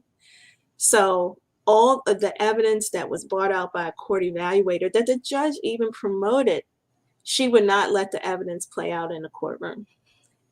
And she said, I'm postponing it, leaving the older one with him. Even though he's broken the custody order, I'm still going to leave it. I'm making an executive decision. But I tell you, what happened with that judge was one day, I happened to be at a county council meeting, and she said that she, under oath, that she had no financial interest in a building that she owned, that she was pushing to get near a newly built courthouse. So she lied under oath. I had the land records, I had her testimony, I sent it to the top judge in the state. She was forced to resign. She didn't resign Yes. about all this other stuff. Yes. Move them out of the way. God will get them one way or the other. Yes. So, yes. you know, I felt some comfort because she had done some horrible things, not just in my case, but in other instances too, because people like that don't change their colors when they are in just one court situation or scenario. So I live in Maryland, and this was Judge Gelfman. Her name's Lenore Gelfman. Yeah. So as it stands right now, your daughter's still with him. She's still with him. Do you know that because I was in domestic violence, I don't call myself a survivor, I call myself a thriver, because I'm a thriver of domestic violence. My daughter could have had some of her a large portion of her tuition paid for. He wouldn't let her go out of state. He still wants to keep her under him. And she was working at this club called Mirrors, where she was a bottle girl. And that's a horrible job to have. They have to lap dance. They have to do all kinds of things. If you see my daughter, she's just drop dead gorgeous. If you guys send me your emails, I'll send you a picture of her. You'll just say, oh my God. I think. Do you think she's having a full out affair with her father? I think there's trauma bonding going on. And I think that's where Chandel was speaking about, that you align yourself with your abuser. And somehow, because they keep you in that space of uncertainty, they're nice and then they're punishing. They're nice and then they're punishing. So you hold on to the ideal of what you've experienced and what you want that person to be, and you cling to that. But it's not realistic. Yeah, you hold on to the dream. Yeah. Exactly. Yeah. And I wanted to say about our narcissistic personality disorder, he is a malignant narcissist. So they share traits with serial killers, and it's called a triad of evil. So there's the Machiavellism, and that's the real conniving part. Then there's the deceitful, exceptionally deceitful. And then there's the lack of empathy, which is that sociopathy kind of thing. So that triad of evil was ever so present in his personality traits. And yes, it is similar, that trauma bonding is similar to the Stockholm syndrome. And I believe, just recently, he had a heart attack. So my younger one's calling me from school, and I'm like, how is she calling me from school? She's supposed to be in class. She's crying, said, Daddy had a heart attack. I've been so mean to him. He calls her at school, says, you've been so mean to me. I know you don't care. I had a heart attack. He was out in 2 days. 2 days. And still doing it. Even if he had a heart attack, there he was, manipulating, making someone feel bad for him, all about him. And that's another thing that narcissists do. They reflect as much as they can onto themselves so that they are the center of attention somehow, some way. My God. Wow. I'm going to see if we can bring Carolyn on. Hi, Carolyn. Hey. Are you good? She was on last night and we were having some technical difficulty. Is everything better tonight? It sounds like it. Yeah, I see you're wearing your hat. You guys are just awesome. Yeah. You guys are awesome. Everybody in their hat. Well, we want to try to get your story, Carolyn. So we're going to kind of go a little fast because I don't want your internet to go Okay. out before we get your story. So I Oh want you to no. just Okay. kind of tell everybody, because you had a tragedy and we're going to get to it, but Mhm. tell Yeah. everybody how long you were with your abuser, which was your ex-husband. We was married 23 years. Mm. 23 years. And you told Yeah. me when you and I talked on the phone, you said, "Oh, I took a bunch of beatings." Yep. I did. Why did you take so many beatings from him over that period of time? Um, really and truly, I have Parkinson's disease, and I was in a wheelchair, couldn't walk. Um, and he prayed on that because I couldn't see about myself. I had to depend on him and my kids and my family to help me. But he was an alcoholic, drunk 24/7. It wasn't a day went by he wasn't drinking, and so like I said, I'm gonna jump up to the part about the kids. And my son, he was 18. I had another son who was 17, and my daughter, she was 13 at the time. It led up to him getting fired from work, and I didn't know he got fired. He lied about it, stayed around the house 3 months, and I'm wondering why you still at the house and not out hunting, for a job. He was leaving every day, saying he was hunting for a job. He was back drinking, just drunk. So I literally, like I said, he was getting ready to graduate, and then I had my other son. He was getting ready to graduate after him, and my daughter. So one day I was at home, I was praying to God, and I told God, Lord, I want So, Lord, Carolyn, you're anything you at this point, we can't hear what you're saying. So, I'm going to speak on it because I know the Mhm. story. Yeah, Okay. Because yeah, I want to make okay. sure that people hear this. And I'm so glad you called me and gave it to me play by Mhm. play. Yeah, Even though it's 2 okay. days ago, I'm trying to see if I really have COVID brain anymore or not, Gene. But anyway, Mhm. so Carolyn, her husband lost his job, and he came home and he wanted to drink. And so the kids were there, and I'm just going to fast forward until Mhm. that fatal day that happened. Yeah. And so she was in the house, the kids were in the house, and he had left. Now he had come in the house with a bat and he had gotten a gun. And so he was holding on to the bat and the gun, threatening them, but he left. So at that point, Carolyn was like, "Kids, get in the room.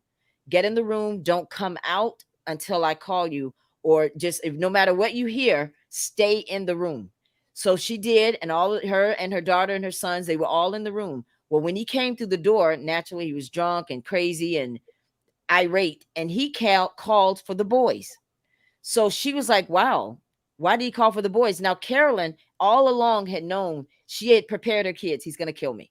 He had been asking for the insurance policy. She was Oh my. showing him the fake one. I thought that was brilliant. She had, when he kept asking about the insurance policy, she knew he was going to kill her. So she went out and changed the beneficiary to her oldest son, Dre, who's 18 years old and a high school senior and football player. And so she changed it to him, and she told the kids, "Listen, when he kills me, I want you guys to know that the real insurance policy is in the closet. Okay. And this is where you put it." Because he thinks he's got the right one. He thinks he's the beneficiary. And she kept showing him that. So on that day, when he called those kids out of the room, she was just basically standing there. And the man, her ex-husband, looked at them and he called their names: Dre, Shaheem. And these kids, so memorable because she does a good job raising her kids, because that's a Southern thing. And they were like, "Yes, sir." And he called their name again. He said, "Dre, Shaheem." And they were standing side by side. And this man took a gun, the one that was in his hand, and shot both of her sons. He shot both of them. Dre, the oldest, fell to the ground. The other one was able to kind of get away or whatever. But Dre passed right there in that house. And she went in, she tried to cover him. She was telling him, she was pleading with him, "Baby, please don't leave, mom. Please don't leave me. I need you here."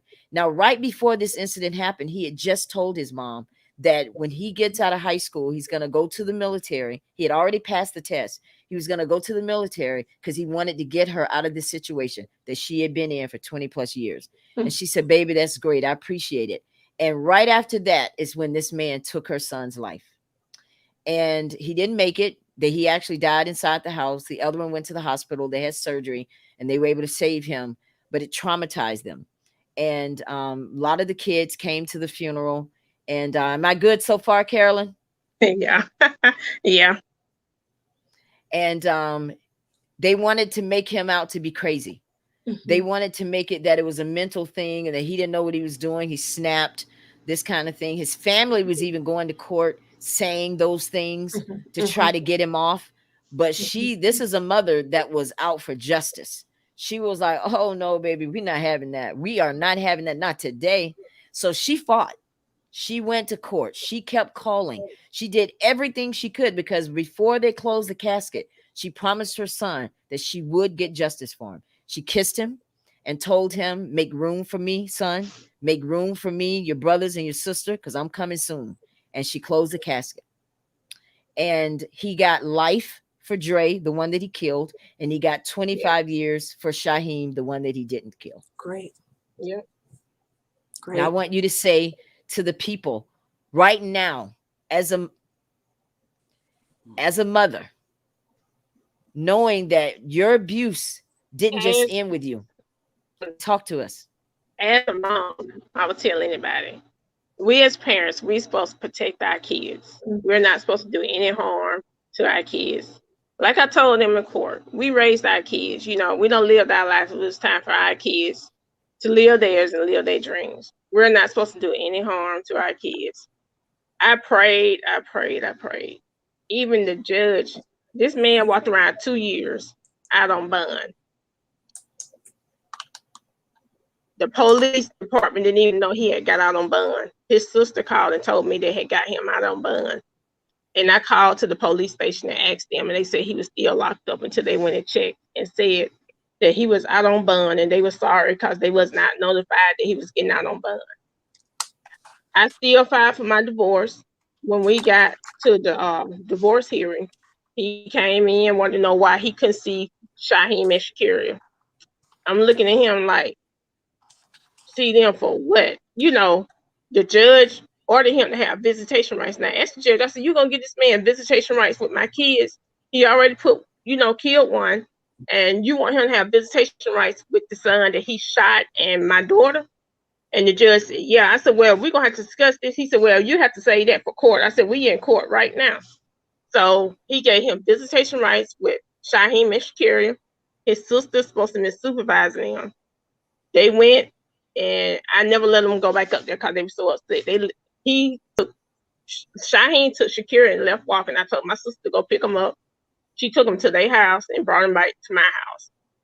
I called the judge and I told them they would not have no more visits. I would sit in jail every day, but they would not go back up and see that man again.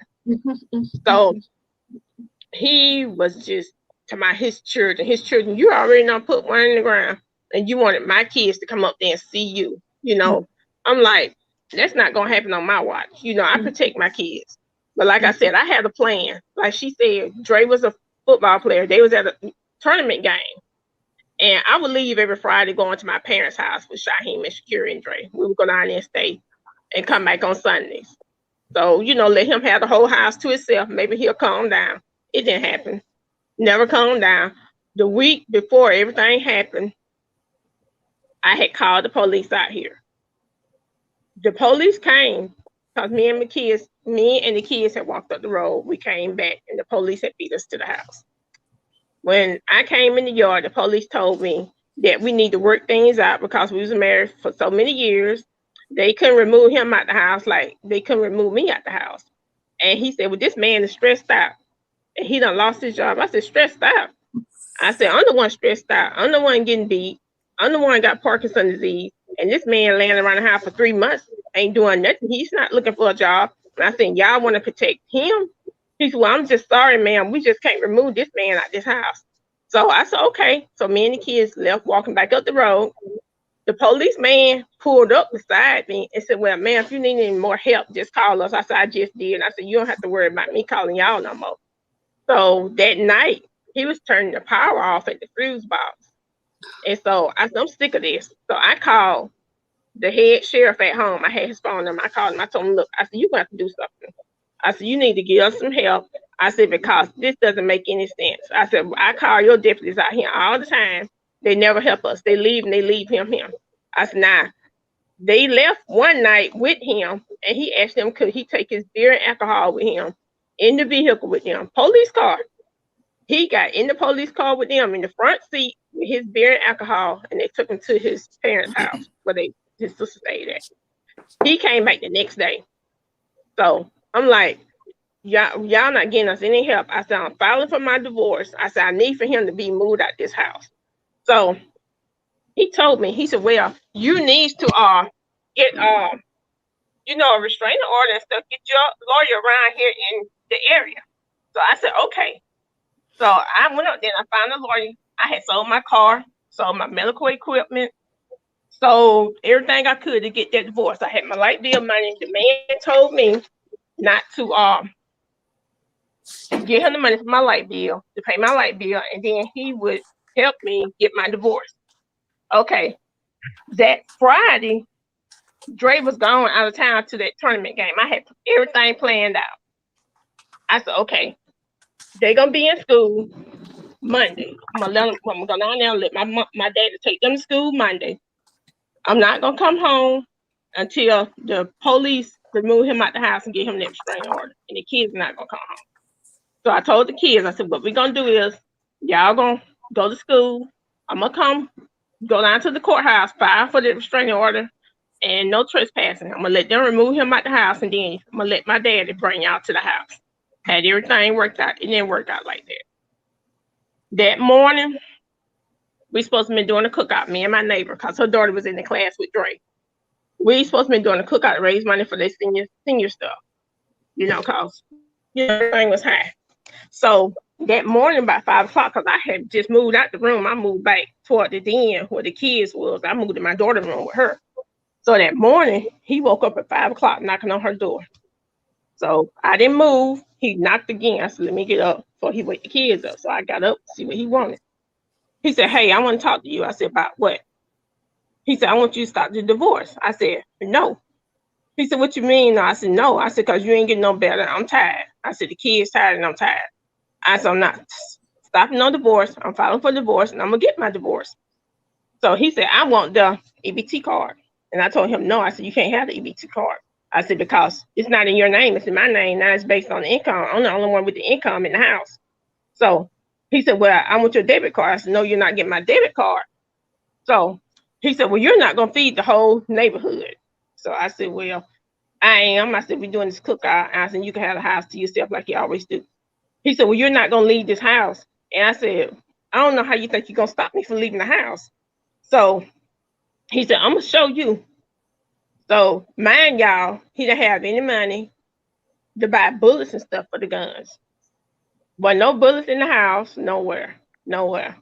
And so I don't know where he got bullets from, because he was walking around the neighborhood asking folks for bullets. How many bullets did he have, he Carolyn? Bullets. How many bullets did he have in the gun?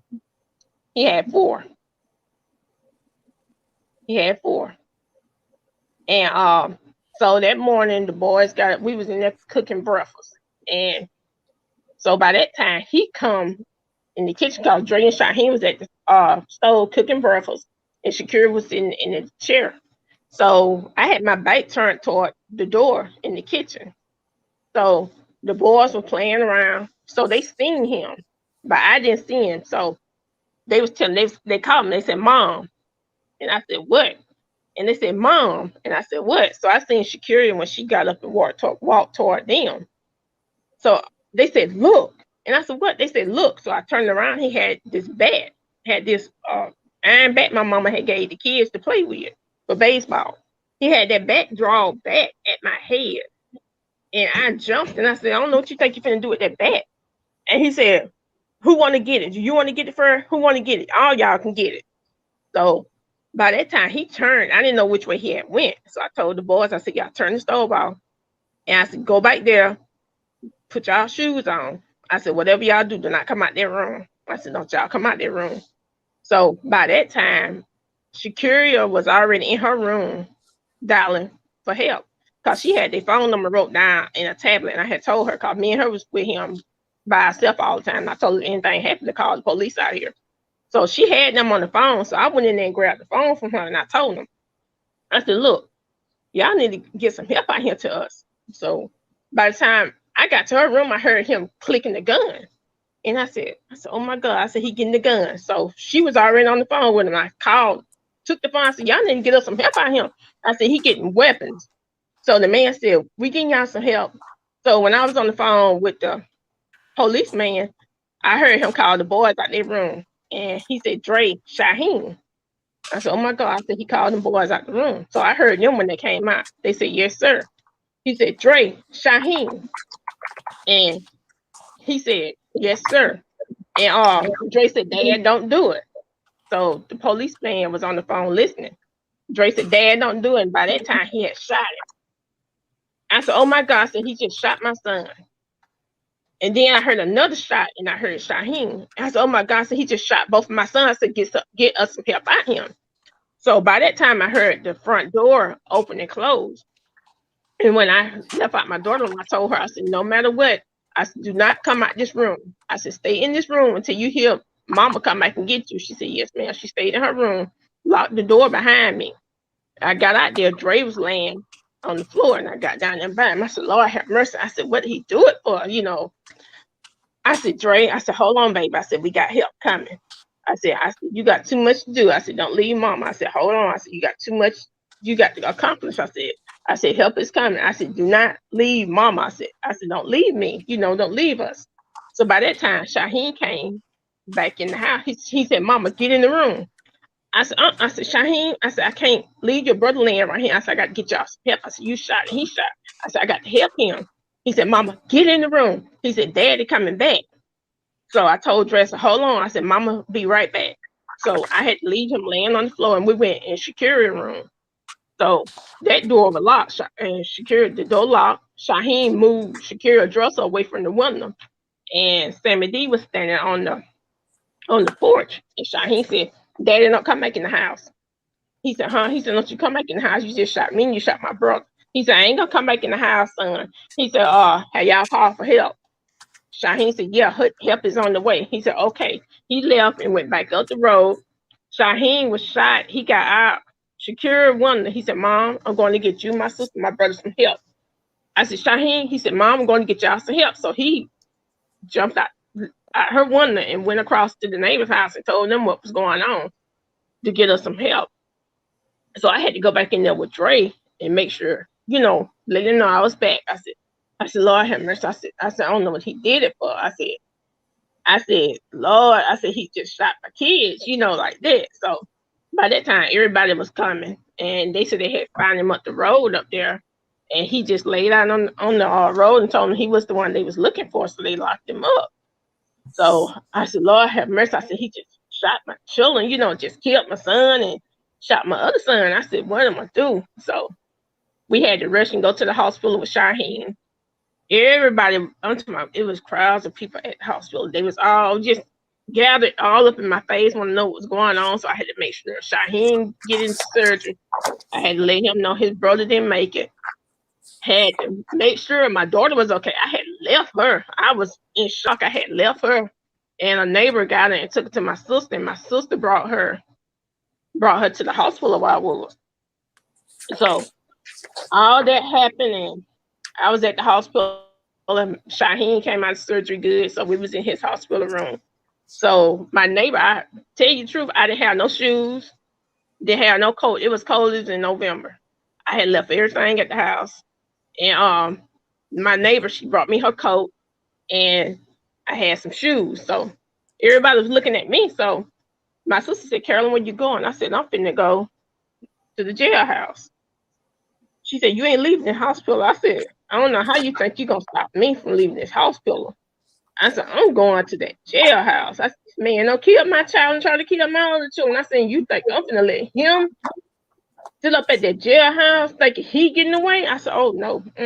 She said, Carolyn, I'm not taking you to the jailhouse. I said, well, you ain't got to take me. I said, I walk every day. I said, I know how to walk to the jailhouse. So she was trying to hold me in the room.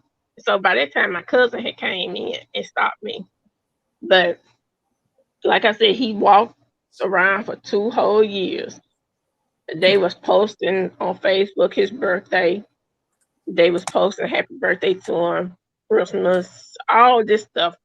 I said, okay, let them post, let them do what they want. I said, like I told my son at his room, I told him, I said, baby, I said, I love you. I said, God got you. I said, go in peace. I said, don't worry about it. I said, cause mama got you. I said, your death ain't gonna go in vain. I said, because I got this. And I told them to close his casket down and stuff. And from that day on, I said he would never see another day outside that courthouse walking around here for 2 whole years. And I told him my son's name was going to be remembered. His death wasn't going to be in vain. And that's what I did every day until we went to court. They gave him life for killing Dre, and they gave him 25 years for Shaheen. He got going back to back. So, like I You'll never told You get know him, out. what? I'm appalled that our system. I've never seen anyone who admitted to a crime get bail. When you admit to a crime, you don't get bail. It's That's automatic. true. That's So true. to hear that somebody got out on bail when they confessed to doing the crime is just, I don't even want to say the word, but I'm just. Have you thought about suing Yeah. the city, the Yeah. the police, Yeah. the yeah. anybody? Have you thought about suing them jokers? I can't hear. My Have you volume thought down about too low. suing? Have you ever thought about suing the state for what I they tried to get allow? an attorney, but I couldn't get anybody to represent us in suing the sheriff department because we called them literally 60 times out here. I'm Do you saying have proof of that? You can even easily the get proof of sheriff that. said, even the sheriff in the 60. newspaper said that he knew it was a whole lot of domestic violence going on out here. The only time me and my kids got help was when my son got murdered. That's when we got a whole lot of help. Oh Hmm. God. Oh God. The same man that told me that he couldn't remove Sammy D out the house because we married so many years, he was the same man that had to come out here that morning. And I looked at him and at the courthouse and I said, you was the one. And I said, but you gonna remember that you didn't give us any help. Remember you said you couldn't help remove him out the house and you left us. I said, you contribute to that. So Now, Carolyn, I want you to um do something for me. I want you to do something for me. I want you to talk to the women who have children and they're in these abusive relationships, and the woman decides to stay and stay. I want you to talk to those women right now. okay. I tell you women, like I tell women when I talk to them about domestic violence, I would tell them, if you have kids, protect them to the fullest. Do what you can to protect your kids because the court system is not going to help. No way.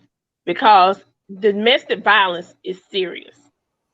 The court system is not equipped to help us. They are going to always help the abuser. There's no way that somebody can murder their own children and then get out on bond and walk around for 2 whole years. There's no way that the court system should allow a man to have visitation rights to the kids after he done did what he did. And the court system is always going to be on the man's side. Like I tell these women, it's for the men.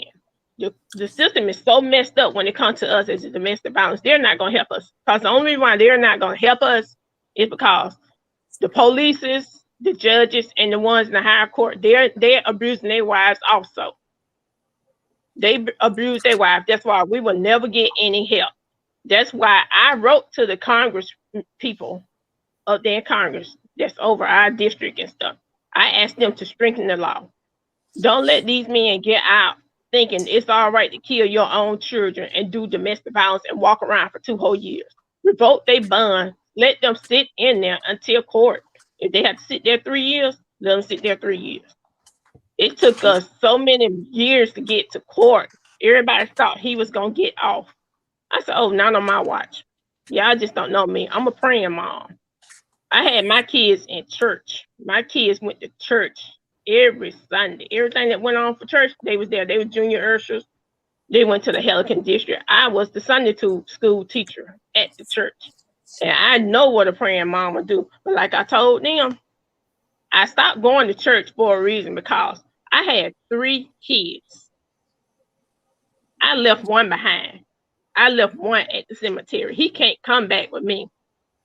So I'm gonna fight for him, like I told them in court. It was 5 people in the house. Nobody know what went on. One is not here to speak for himself, so his mom gonna speak for him. And I said I was gonna get justice for my kids, and that's what I did. I don't You care who did. liked it and who didn't You like it. did that, I mama. spoke for my son. His name is still living on.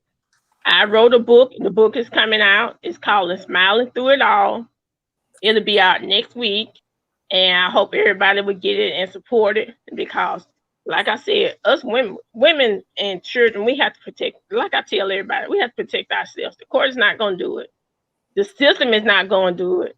We as moms, we the head, like they said, the man's the head of the household. No, it's more women head of the household than anything. That man told me he was the king of the castle, sitting up in here every day. And I looked at him like, you ain't the king of this castle because you didn't give me breath. God gave me breath. God got me out that wheelchair and got me walking.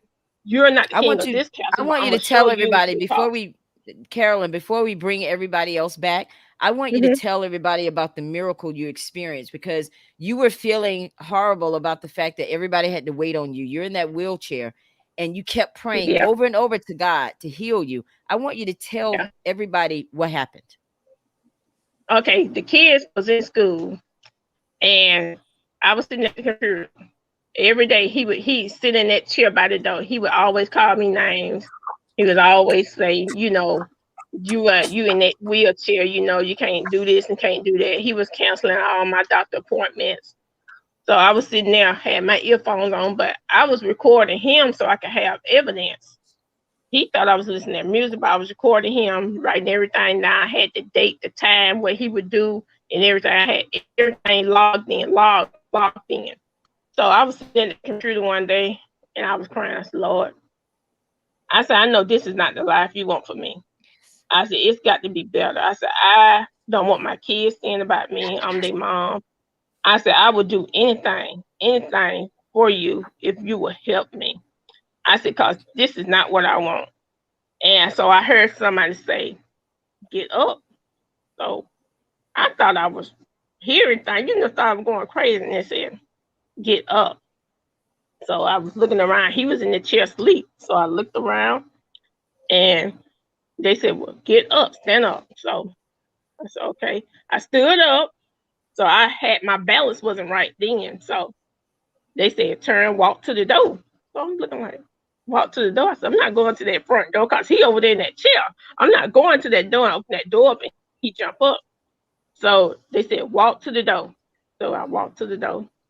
I looked at him. He was still in the chair. Didn't move. He was still in the chair. So it said, twist the door. So I twisted the door knob. And I walked on the porch and I said, oh. I walked out and they said, keep walking. I walked to my mailbox and walked down to the road to my neighbor's house. And I've been walking ever since then. Then had got up out that chair. When I got back home, he was asking me where I had went. I didn't say a word. And I said, Lord, I knew it was you. And I've been walking ever since.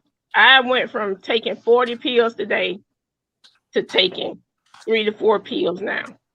I hadn't took Parkinson medicine in 3 to 4 years. And I give all the glory and praise to God. And I tell anybody, if you don't have faith in God, God is not going to bring you through anything. I said, my kids, if I would have lost hope or lost my mind, who was going to see about Shaheem and Shakira? I'm their mom. Can't nobody see about my kids no better than me. Can't nobody love my kids better than me. If I'm not around to help my kids, where would they be? And I said, I'm not going to, lose my kids. And I praise God every day. When How I long say had you a been in that praying mom is a wheelchair? powerful woman, we is. Yeah. How So how long had you been in the wheelchair? I had been in the wheelchair. I was diagnosed in 2001. I was in that wheelchair at least 5 to 6 years. I have a wheelchair ramp built on the outside. Everybody would ask me who the wheelchair ramp was for. I said, for me. And they said, for you. I said, yeah, I was in a wheelchair and a scooter chair. And so everybody was just like, oh, we can't believe it. Yep, you can believe it. Believe it. Yep, Awesome, awesome, yep. So awesome. Well, I definitely want to Mhm. go ahead and bring everybody back to the broadcast. Because we're gonna, we have a little bit more time, but I definitely want everybody to come back. So those of you that moved away from your chairs, come back. There's Tina J. Lewis. You guys remember her from the other night telling her story. There's Sheila, Miss Sheila Shoemaker. We call her Sheila E on the Ella Johnson show. And she is there with us. And Purpell is back with us. She was on the broadcast last night. And who else is there? All right, let me pull them all back up. Okay. My mascara. And we have Charlie. Charlie. He is with us. Look Ooh, at a that. purple hat. Look Yeah. at that. What? Yeah. What? Oh, you brought your A game. He brought his A game. Oh my goodness. And there's Phil Baxter. You guys remember him? He was with us. And last but certainly not least, Tommy Dudley the second. Yes. Guys, Man, look at Tommy. this. I am just so excited about this week, guys. You guys, listen, I have to give kudos to Tommy Dudley the second. Okay, I want everybody to just give him a hand clap right now. Yes, you did this, Tommy. All of this is as a result of your hard work, getting on the phone, getting an email, and inviting all of these people to the Ella Johnson show. And I am so proud. You are my brother. You and I talk every night after the show, after the broadcast. And he talks about, what is it he talks about, G? That you guys said his allergies acting up because he's crying. He said he's gonna lose his player card because he's crying. I got my shades right here. That's how you do it. You know what? Hey, I'm not But gonna Tommy, tell how him. do I'm you? not gonna tell on him because that's my boy right there. I ain't Yeah, gonna don't say tell You him. don't start nothing, man. Yeah, it's they allergy. love to act up. These two. Well, this But is Tommy, how Charlie. do you feel from the broadcast and what you helped bring together this week? How do you feel with what you've seen this week? Because you were on with us every night. I mean, honestly, it's amazing to see all my survivor brothers and sisters, the thrivers, the overcomers, everybody on here. Most of them I've been talking to since 2016. Probably never met them in person, but we've been texting on social media platforms. You know, taking this fight on at domestic violence as far as men and women. And my brother Gene. We've been advocating going to Houston back and forth for a few years now. So it's good to be able to introduce all y'all. Make sure y'all network and know who each other is, and like I say, bring this fight together so we can know that it's not just the women that are being abused; it's men as well, and that we need to take this on together. It doesn't happen more to one than the other. But the thing about it is, I feel like everyone needs to know what's going on. Most men don't know they're being abused that are in domestic violence situations, and most women don't even know that we're being abused. So, to say that, I'm just saying, I want everyone to know that we in this fight together, That's and I right. want everyone to network, come together, and we do this thing. Make it big and better, put it in everybody's face. Make That's them right. uncomfortable, That's make them right. realize the situation. It shouldn't take death for somebody to be able to get out of this situation. It needs to be at the forefront. These judges, this judicial system, these cops, these lawyers, these CPS, all these people need to be held accountable. These Amen. abusers, they're enablers, the gaslighters, all of them need to be held accountable because they had no right. I don't care if hurt people, it still don't make it right. It doesn't make it right. It's no excuse, because we all been hurt and we could turn Right. it around and be hurting people too, right? That's But right. that's not what we doing. We trying to help people. We trying to heal by helping others heal. That's So right. I'm just glad to see all y'all on here. I commend y'all. Y'all some amazing testimonies. I love Yes. y'all to death and to Yeah. life. You know what I mean? That's Y'all right. keep doing what you're doing. That's right. Now, Charlie, I want to talk to you because Charlie was on the broadcast before. Charlie and Tommy, their previous guests, they weren't on this week, but their previous. Charlie, you heard a lot of talk about kids, and I know you are a big advocate for children. What can you say to Carolyn. I know she's gone now, but all of these women, I can't remember which ones, but kids are involved. What kind of advice would you give to women that are in domestic violence situations that have children? Okay, well, first of all, I want to say thank you for the opportunity to be here. Tommy, good to see you again, brother. Good to see you, man. I've been taking notes throughout the entire broadcast, and I know we're running low on time. But one of the before I get into the other things I want to say kudos to this show for having so many men stand up and take our place as protectors of our children, women and children. I've been doing this for over 40 years, and it's seldom you see more than one or two men in the room. And to look at this right now and see the power of the men standing up, masculinity is not dead. Okay, masculinity is not something that needs to be knocked around. Masculinity needs to be made real again and whole again and godly again. So, man, what an amazing opportunity to be here among my brothers and my sisters. But kudos to you men for stepping up and having your voice. Amen. Thank you. So let's go into some of the things I went through as I was going through the show. I was listening to each person. I made some quick notes here. First of all, just so some folks know who I am, my name is Charlie Stecker. I'm blessed to be the founder of the International Child Abuse Prevention Task Force. I'm also an empowerment speaker with Charlie James's Programs of Empowerment. I named that organization after my brother, who was murdered in front of me at the age of 2. He was 2, I was 4. The woman that murdered him, in my 44-year investigation, I found out she murdered 2 other children beside him. She never saw the day in court, but she saw her day before God. And I know before she died, I found out she was dying, and I heard about the power of forgiveness earlier in this show. And I'm going to tell you what God had me to do. God had me to reach out to her when I heard she was dying and offer my olive branch of forgiveness to her. Because to me, no matter what somebody did here on earth, they didn't eternity in hell. And if what she did to my brother and me was going to cause her eternity in hell, I didn't want to be the cause of that. So I had to go out there and let that forgiveness go. Now, whatever happened between her and God, that's on them. I want to talk to, let's see, I got things in, I kind of numbered them, so I'm going to be real quick here. Criminal justice. Someone talked about the criminals get the justice. You're right. And it's a system we need to change. We need to create a victims justice system. What about us victims getting some justice? All right. The criminals always get the justice, and the victims have to sit around and deal with their pain. I wish our sister that wasn't able to stand before was on here, because I would sure have her stand up. But God bless you. Let's see, counseling. Another thing I currently do. I'm blessed to be the only HUD certified housing counselor for the entire Pocono Mountain region of Pennsylvania, which is a 2,300 square mile region.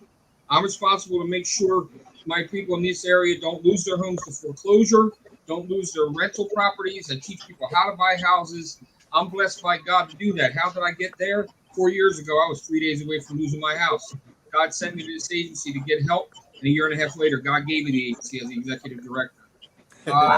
Let's see, I'm really going through here. Carolyn, I want to ask, to God be the glory.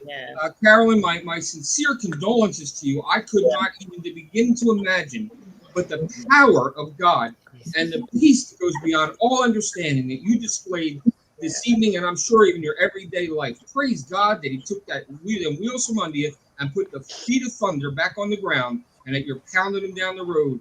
And I know your son is sitting up there with my brother right now, who's right behind me. That's my brother's portrait right behind me. He's always got my back. I know your son's up there, and his angel wings are just wrapping around you, the rest of your family, and I know right now he's wrapped all over this broadcast. So you just go, girl. Let's see. I want to talk about real quick the broken system. We have a child welfare system. One of the other things I do when I do sleep once in a while, I sit on my county's Children Youth Advisory Board. I'm getting ready to be appointed to the Pennsylvania State Children Youth Advisory Board. There, I'm able to actually have a voice in what's happening to our children in the government and non-government agencies, and what we can do to change those systems, to actually revamp the original child welfare system. Praise be to God. Gene, I heard you say about God over and over again, brother, in the beginning. But for the glory of God, there go I. And I am recreating the system that God created, which is called family. Gene, you also mentioned earlier about what happens in Black culture. Now, you can see from the color of my skin, on the outside ain't nothing about me black, okay? But that's just my gift wrap, all right? Because when you take the gift wrap off, ain't nothing about me white, all right? So, and the other part just ain't right, so that's okay. What I want to say, Gene, I want to say that what you talked about, what goes on in that culture, it's sad, and it still finds itself very much there today. I'm blessed to have on my team of advisors is a man by the name of Dr. Jesse Epps. Some may or may not be be aware of him. Dr. Jesse Epps sits in the Civil Rights Hall of Fame and the Labor Union Hall of Fame. Dr. Epps is the man that asked Dr. Martin Luther King Jr. to come to Memphis for the sanitation worker strike. Dr. Epps was in the room with Dr. King just an hour before he was killed on that balcony at that hotel. Dr. Epps calls me son. I call him Pops. He guides me. He's down there in Maryland. I heard somebody here say they were in Maryland. I want to line you up and get you to meet Dr. Epps down there. Let's see. I just want to make sure I hit all my notes. Thanks, Sis Ella, for allowing me to do all this. So the broken system. The broken system is the family. Listen, I spent 4 years of my life doing narcotics interdiction in the U.S. Coast Guard in Nicaragua and Colombia and all over South America. You know what I learned there? The same system pretending to fight it feeds it, so that it can create a demographic of society that they re-enslaved through what? Feeding in a multi-trillion-dollar business into our Black and brown and Latino communities, to destroy and take down, to take apart the family and to remove the fathers. And you know what? It is awesome to see us men sitting here today, you women sitting here. We are all servants one to the other. Let me just real quick, I'm almost knocking out. Get rid of the counseling stigma. That's true. I don't call myself a counselor. To my employees, I'm a coach. To my people that come in for my clients, I'm just their consultant. We're here to consult and talk to each other. The criminal justice, we talked about that. I'm just give the first young lady. Let me go back and get her name. It was on Shalonda. Shalonda. Also, I think it is Sunshine. I was going to say that. Listen, Sunshine, I looked you up on Facebook, girl. I saw your name on Facebook, so I'm going to let that shine. All right? Sunshine, Oh no, you cracked up her pail. Here we go. Sunshine, I'm going to tell you this. Listen, I understand returning to what you returned to.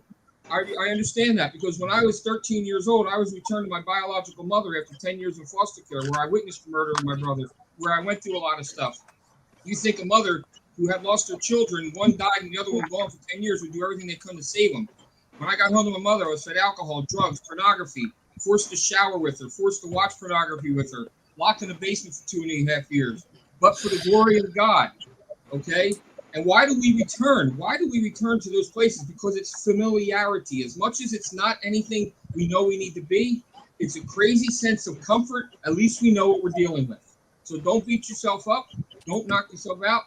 You just keep on keeping on, girl. And we're going to contact. I want to reach out to you. I think I'm almost done. Let me go through here. Bedwetting. Again, listen, I'm straight up transparent, okay? I bedwetted till I was in the military. Okay, and it was all from my childhood trauma. But I did find, and again, I think you all noticed I do have a little sense of humor. I did find the fountain of youth. When I joined the U.S. Coast Guard in 1982, I was all but a 5'1" and 102 pounds. Now I'm all 5'9" and 210. So I'm twice the man I was then. But what I did find out was that because of all the abuse I went through, my body used all its energy to survive, and so it couldn't. And in closing, I think I touched everything. The last thing I want to share is this. And then thank you so much for the extra time. I truly appreciate it.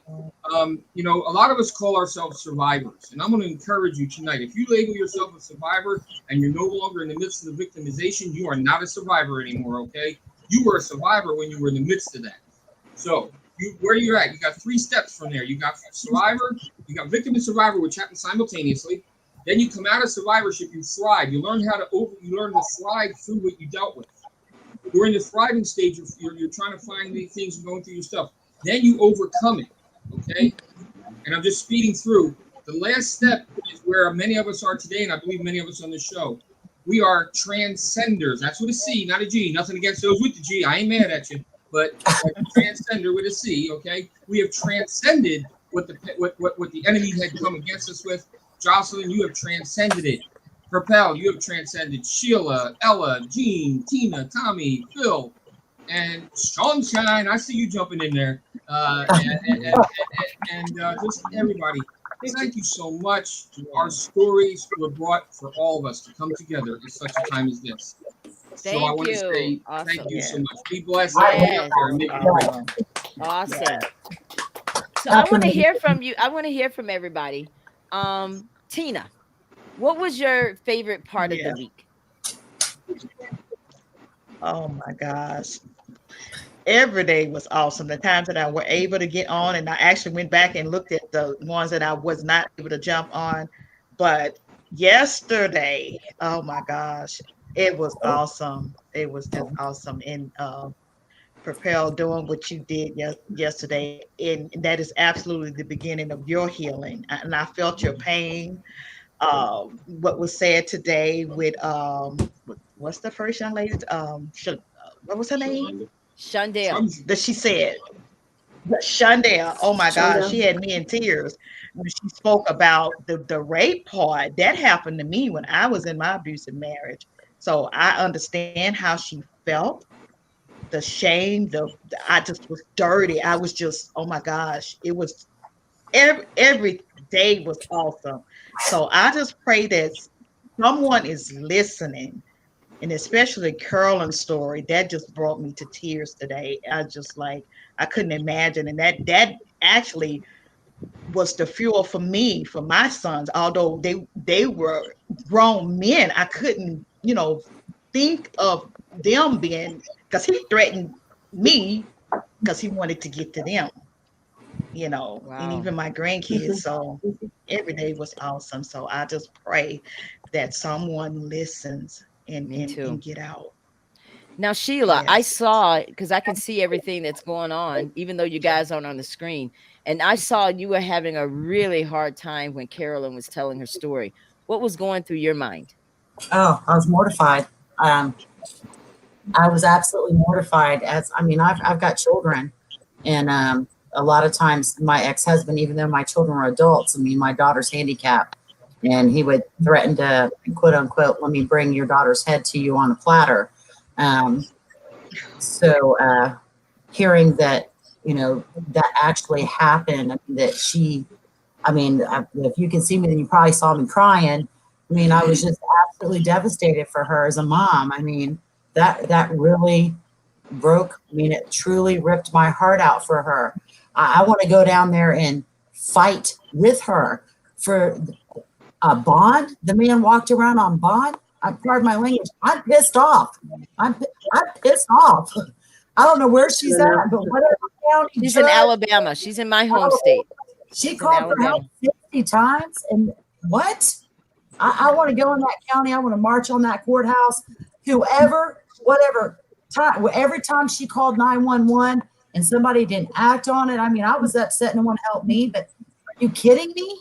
I'm mad. I'm angry. I want to go down there and say, I don't care what you all are doing down here, but it is obviously a big fail, and somebody needs to change it. And I'm angry, and I want to go down there and get right behind her and go, as a mom, I'm angry with you. I'm ready to come down there, and I want to go down in there. I'm angry. I was upset and I was crying. I'm crying for her, and I want to go help her. That's just part of me. It pisses me off. It shouldn't. I'm mad with her. That county, whatever county she's in, that sheriff's department, they need help. They really help. do. I'm from Alabama, and believe me, you could just pick a county. I think she should sue. I definitely do. An attorney, we need to show up on their courthouse door and be mad with her. Come on, Sheila. I got the van. Let's make it happen. Let's make it happen. I'm ready. I'm ready to fight anyway. I work for the media, and trust and believe I'll be sending some emails on Monday morning. And You said what? You said what now, Sheila? I work for the media. Oh, yes. Emails. Yes. Somebody pay attention to this. Anybody that's hearing this story should be mad as hell that nobody helped that woman. That should have never happened. Never happened. Everybody should be infuriated. I'm angry. I'm sad for her. That should have never happened. Never. That should have never happened. It should have never came to that. That is just, I'm angry. I was sobbing. I was sad and I was angry. Yeah, I could tell. All right. So what I want is anybody, the ones that are still watching, we're going to have a contest. Everybody here is wearing a hat. This is a sign of unity. Now why you take your hat off, son? Oh, you cannot. We didn't see that earlier. We didn't see it earlier. Oh, no, Lord. I was too busy. Gene, that's for you, baby. They're working together. No, Oklahoma. I don't know which is Designs by Gene.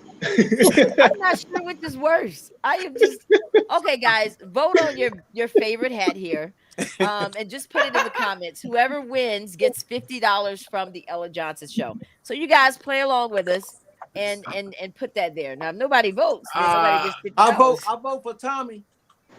Gene, you too kind, man. You know it's all you, bruh.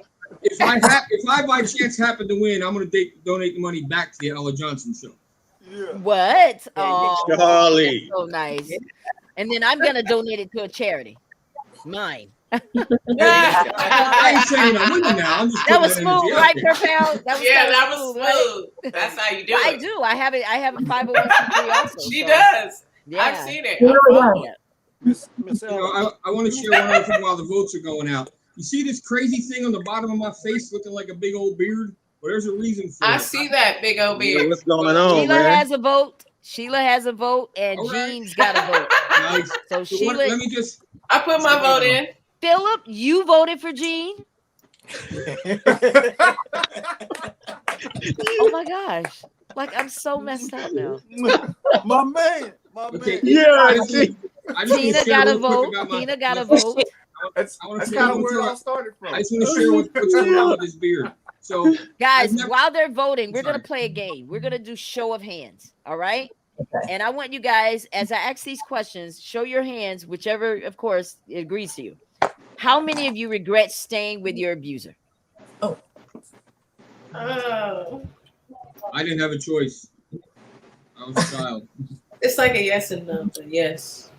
Okay, so who doesn't have their hands up? Tina, you Oh. didn't have your hands up. Gene got a foot up too. Oh, your hand is up. So everybody's hand was up on that one. Everybody regret. Mine wasn't because I was stuck with my abuser. I was a child. So Charlie was abused by his mother. Charlie was sexually abused by his mother. And in the military. Yeah. You guys have to. Charlie, you want to tell everybody just a little bit about what you experienced, like in 30 seconds? Okay. 30 seconds. Okay, so I was sent home to my mother with a full scholarship to a major academic high school. I had a pre-appointment to Annapolis Naval Academy at the age of 13. When I was sent home to my mother, she said, "You'll never be anything." I lost my scholarship. I failed ninth grade. I went from private school to public school. I had to carry a gun to school every day to protect myself. I should have protected myself at home with it. Praise the Lord, he didn't let me use it because otherwise I'd be in the jail cell instead of sitting here. You know, it isn't about what we go through, it's what we grow through. I asked my daughter a couple years ago, she's 30 years old now. I said, "Hey, give me something you learned from your childhood, from your dad." And when she hit me with this, it brought tears in my eyes. She said, "Dad, I learned that you're going to grow through what you go through. Life's going to throw you good, bad, or indifferent. It's how you process it that makes the outcome." And when I said that, I did my parenting thing. But, you know, I'm so grateful. I don't want to share about the beard. So here's the deal on the beard. I never grew one in my life. I heard about this thing called a year. You grow a beard for a year and you don't do anything with it. So that's why it's in all kinds of wild, even though I kind of fit into the mountains right now. But what the ultimate goal now is March 17th of next year on St. Patrick's Day, this will be a year. It's then going to get trimmed up and I'm going to create an alter ego called the Transcender. Okay. And that alter ego is going to be going into the schools and the libraries and the kindergarten and daycare centers. It's going to be transferring it. It's going to be Transcender, the safe home gnome. Okay, so I will have a gnome costume, and that's why the beard's going to be a gnome. And I'm going to be going in and I'm going to be teaching children, you know, the transgender movement. I have no problem with them doing it because they got to do what they got to do. But we got to be able to offer an alternative to bring godly information and godly messages and not over-sexualize our children, because many of us were over-sexualized as children. So that's what God had me led to do. First time in my life I'm growing this thing. But this is exciting. Ella, I need to come back on your show, girl. We need to do some stuff. Oh yeah, we definitely will. Tommy, Absolutely. Phil, everybody. This is so good. It is fun. Real quick, Miss Ella, real quick. Yeah. Miss Jocelyn, you said something about narcissists. Is that a book that you're writing, or is that information you just happen to have? It's information that I studied. I have one thing I did because my ex, you know, he would do everything he could to financially try to destroy me. So he had actually played out the custody battle at my workplace, and I happened to be a professor at the school. And one thing about narcissists is they are very good at charming people. So they are They good are. Jekylls and Hydes. They are. So and people look at Well, you sideways and they say, you're Miss talking about the same person, and they're the devil incarnate in the home Miss and to other Johnson, people. I would like to encourage you to please write a book on that information from your view. And if you would do that, I want you to contact me, because that if I may call it, that spirit is something that will we can educate from a natural position, because it's really a I, Jezebel spirit, and it yeah. will help Mhm. those of us that have been in situations to see the red flags, and it will help those who have not been in these Yes. situations to see the red flags. So if you ever write a book, I want it. I'm just saying. I actually wrote a children's book, but I've written a play, and it's very much about this scenario. So COVID hit. There were some places where I Yeah. was actually going to produce at some different universities in different states. Also, I wanted to let everyone know that our magazine has like this Women of Impact Awards Gala, and women come from all over the country and all over the world to Maryland to get their awards. So I would love to, if you guys could leave your email addresses to include you in that. Um, and also perhaps bringing the play to where you are, and you guys can find domestic violence thrivers who could be a part of it and act in it. So Miss Jocelyn, that was my vision. Miss Yes, Jocelyn, who's talking to me? Charlie. So Yes. listen, I'm blessed also to have written a play, and my local theater is getting ready to put it on. They're actually considering it right now. I want to get your play up here in the Pocono Mountains, and you as well. And let's get your play on stage. Okay. So, Wow. Okay. Nice. Also, please, that would be great. Also, please, all of you, please leave your email addresses, because there's someone who just he produced a movie with a Hollywood producer about his mother who was a domestic violence victim. And it's an independent film, but it's won all kinds of reviews, and the Huffington Post has endorsed it. So we were going to do a showing of it, and we were also going to here in Maryland, and then have a panel and have the producer of the film be a part of that. So I would love for you guys to be a part of that as well. So please send your email addresses, because again, I'd like to extend some of that, some information about it, or even have you guys come if you're able to. And thank you, Ella. Nice. Honestly, you're the firebrand in this. You are the master. Oh, You're to the God be creative the genius glory, of bringing sweetie. people Yes. together. I'm just And bubbling so over. is You're wonderful. Tommy, and so I'm is sorry. Jean, because you guys are the trifecta of Yep. knowledge and divine Yes. inspiration. You Yes. are So the you guys put your trifecta. email So thank you. addresses and contact information in the chat that we already started, because everybody's in there.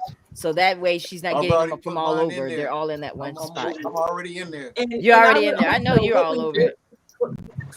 in October, we do a section on domestic violence. It's called quilted voices, healing stories. So I would love to compile every one of your stories and put them in the magazine. Look at God. I want to, if I can, just two more quick things. First, Miss Jocelyn and the entire audience, I'm blessed that, I don't know if you ever heard of the movie Antoine Fisher, but the Antoine Fisher, who wrote his own movie, he was a keynote speaker, and I was a breakout speaker at the University of Pennsylvania. He's been working with me directly on creating a script for my life into a major motion picture, and just pray on that. But more importantly, with Miss Ella's permission and Mr. Gene, the co-host, I have in the chat something that I've been working on for all of my life. Miss Ella is familiar with it. I have a petition I've had out for close to a little over 10 years, trying to get the records released on my brother's murder. And I'm going to ask if it's okay to go ahead and send that link. If it isn't, that's okay. I won't be offended. I want to be respectful to the show and what their purpose is. But no, absolutely. Share your link. Share it right now in the broadcast so everybody can see it. And you know what? I'm going to give you all my phone number out here, too, because I want y'all to call me. And we're going to work and collaborate and make stuff happen. Because the only adult not responsible for child abuse intervention and prevention is any adult that was never a child. Boom.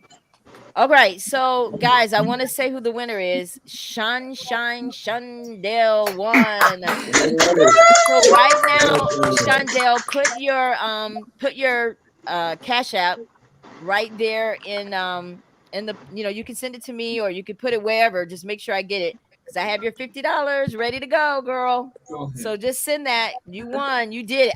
I vote for her too. I think Yes, Yeah, that I hat love was bad, baby. yeah, that was bad. That was bad. That Kudos, was bad. Jules. She did that. So congratulations. I have another question for you guys. All right. If you had this to do all over again, what would you do differently, Jocelyn? I would have found a way not to go back the first time. Because I think I would have had the girls were much more connected to me at that time, particularly the older one, and she was seeing her dad as who he was. But the longer I waited in having her in his presence, the more I sort of lost her because she's been with him since she was 15 and she's 22 now. And she lives 20 minutes away from me. And I've seen her maybe 4 times. She's been in the hospital for breast surgery. He didn't even tell me. I knew because she's on my insurance. That's how I found out. He took Oh, all the wow. graduation tickets and gave them out to everyone else. I made sure I showed up, but I scrounged around to make sure I was there. And, I still had panic attacks. So I like break out in sweats because, every time I talk about it, it's like something that just brings up a lot of. So when I look sweaty, that's actually the panic attack because I'm talking about it. But eventually, I know it's going to subside and I'll heal completely from it. But it's been a slow moving tragedy to lose my daughter, to the child pornography, to obviously she's Wow. being trafficked, and Yeah.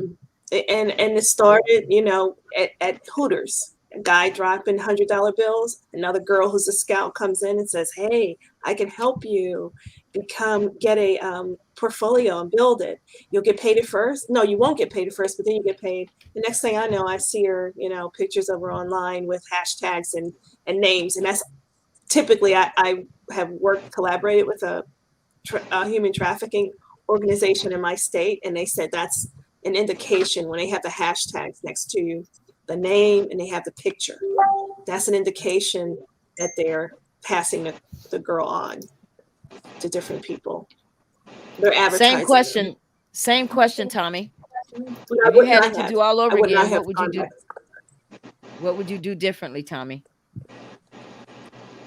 I always think back to my pastor. He came from the DC, Maryland area, and he came to Dallas, and he started a church there. And I was the first person that he had met down there.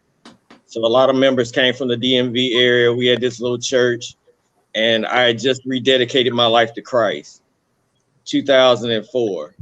And I went to HBCU like Purple. I went to Florida A&M, so I hadn't been to homecoming in a while. I was ready to go see the 100 and see my friends. And my pastor told me don't go down there because he said it's gonna be a distraction. And I said, I'm just going to see my friends. I'm just going to homecoming. I just want to be back on campus. I'm a rattler.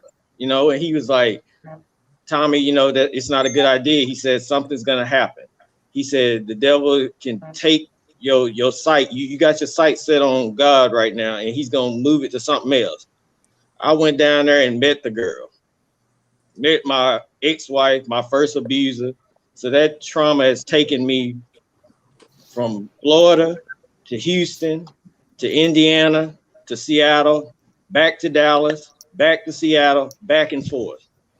It's ruined my life. I've been all over these states since 2003. I graduated in 1999. So it's like my whole life after the year 2000 hit, it's just hell on earth. It's like 21 years and I'm still trying to get it back. So had I listened to my pastor, had I listened to the Lord's advice, telling me to stay away from homecoming, I wouldn't have never been in a situation. Purpale, if you could do anything differently. What would you I was do? in deep thought. I was in deep thought. I know, I saw you. Oh man. Ah, jeez. After just, I mean, I guess it all does go back to like God. He really does be speaking, and we just be like, well, but I'm gonna just do this, and this works out in my logic, but as far as his purpose for you, it don't matter about your logic, and he showed me that. But he will take you out of a city and let a fire or anything, whatever he wants to do, happen just to get you. I'm gonna put you over here. You don't want to. So I would have just, listened, basically. Gene, what would you do differently? I Yeah, I would listen to the Holy Spirit. He told me. I didn't. I detoured. I thought it was the devil. I said, no way she could be doing that. There's just no way she's doing that. And 20 years later, he revealed it. Well, time Phil, revealed it. what would you do differently? Oh yeah, I would have listened to like everybody, like all her friends and family, like that told me don't do it, like don't marry her, like my family that told me don't marry her. I just would have like listened to everybody as opposed to like going off on my own. I wish I probably would have dated more to learn more about people, so I wouldn't end up like in that situation, just like not knowing like this something like this could easily happen. So Right. yeah. Tina, what would you do differently? Absolutely nothing. And I'm gonna tell you why. One of my sons asked me that question. Mama, if you could have done something differently, would you have done it differently? No, because it's the way God had for me to go. Because if I would have done it differently, I wouldn't be here. I wouldn't be passionate about it. I wouldn't be able to tell a story. I wouldn't be able to help anybody. So my path went the way God had for me to go, even though there were still voices that told me not to do certain things. I went on anyway. And I always tell people this: when you're in those valley moments, it's not really for you. You're going to come out of it. You're going to benefit from it, but it's for somebody else. So, no, I would not have changed anything. Sunshine, try to come back in. I don't know what happened. So if you can come back in, come back, okay? I saw your message saying that it kicked you out, but come back in. We would love to have you back. And Carolyn, too, if you guys can get back in. I know internet and all that kind of stuff. That's a very good answer, Tina, because you know what? All things work together for good. That's how I look at it. Yes. Because he can use all of it. Because think about it. All of those bad He experiences put us all on this stage tonight. Who did I miss? Sheila. That's You're right. sitting right in front of me. You're like right in the middle. Oh, What would you come out? Yeah. And it's funny, that's my same answer. I got remarried a year and a half ago, and I tell my husband this all the time because I've of course told him my complete story. And the first time I told him everything, he cried, and I'm like, don't cry. I'm like, it's gonna sound crazy. I'm like, don't cry over it, because everything I've been through, now I've got all these amazing people around me. I'm like, I would go back and I would do it all over again with a much better attitude. I would have a better attitude about the beatings because I would have a purpose. There would be a purpose behind it now. And I mean, look at all these amazing people. I mean, I'm here with all beautiful, amazing people tonight, Tommy and Tina, and I got to hear Carolyn's story, and I've got this amazing husband, and I found faith in God, and I didn't have that before. Remember, That's I told you I was agnostic. So atheist, however you want to look at it. So if I hadn't been through everything I've been through, I mean, I wouldn't be where I'm at today. So I wouldn't change it. As crazy as that sounds, and when I tell people that, they look at me like my head should spin around or something. I'm like, there's no other, I wouldn't be where I'm at today without it. And I really didn't have much for purpose. I was a little bit of, I was I was a little squirrely. So I have a purpose and a direction now. So you're definitely not squirrely now. Okay, guys, I have a couple more questions. One word. I want you guys, one word. That means I want you guys to try to do this without a sentence. One word to describe your history with domestic violence. One word. We'll start with you, Charlie. One word. Transcend. All right. Phil.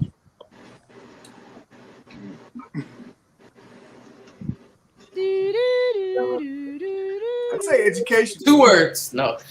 See, you already messed up. Did I mess up? One word. Educational.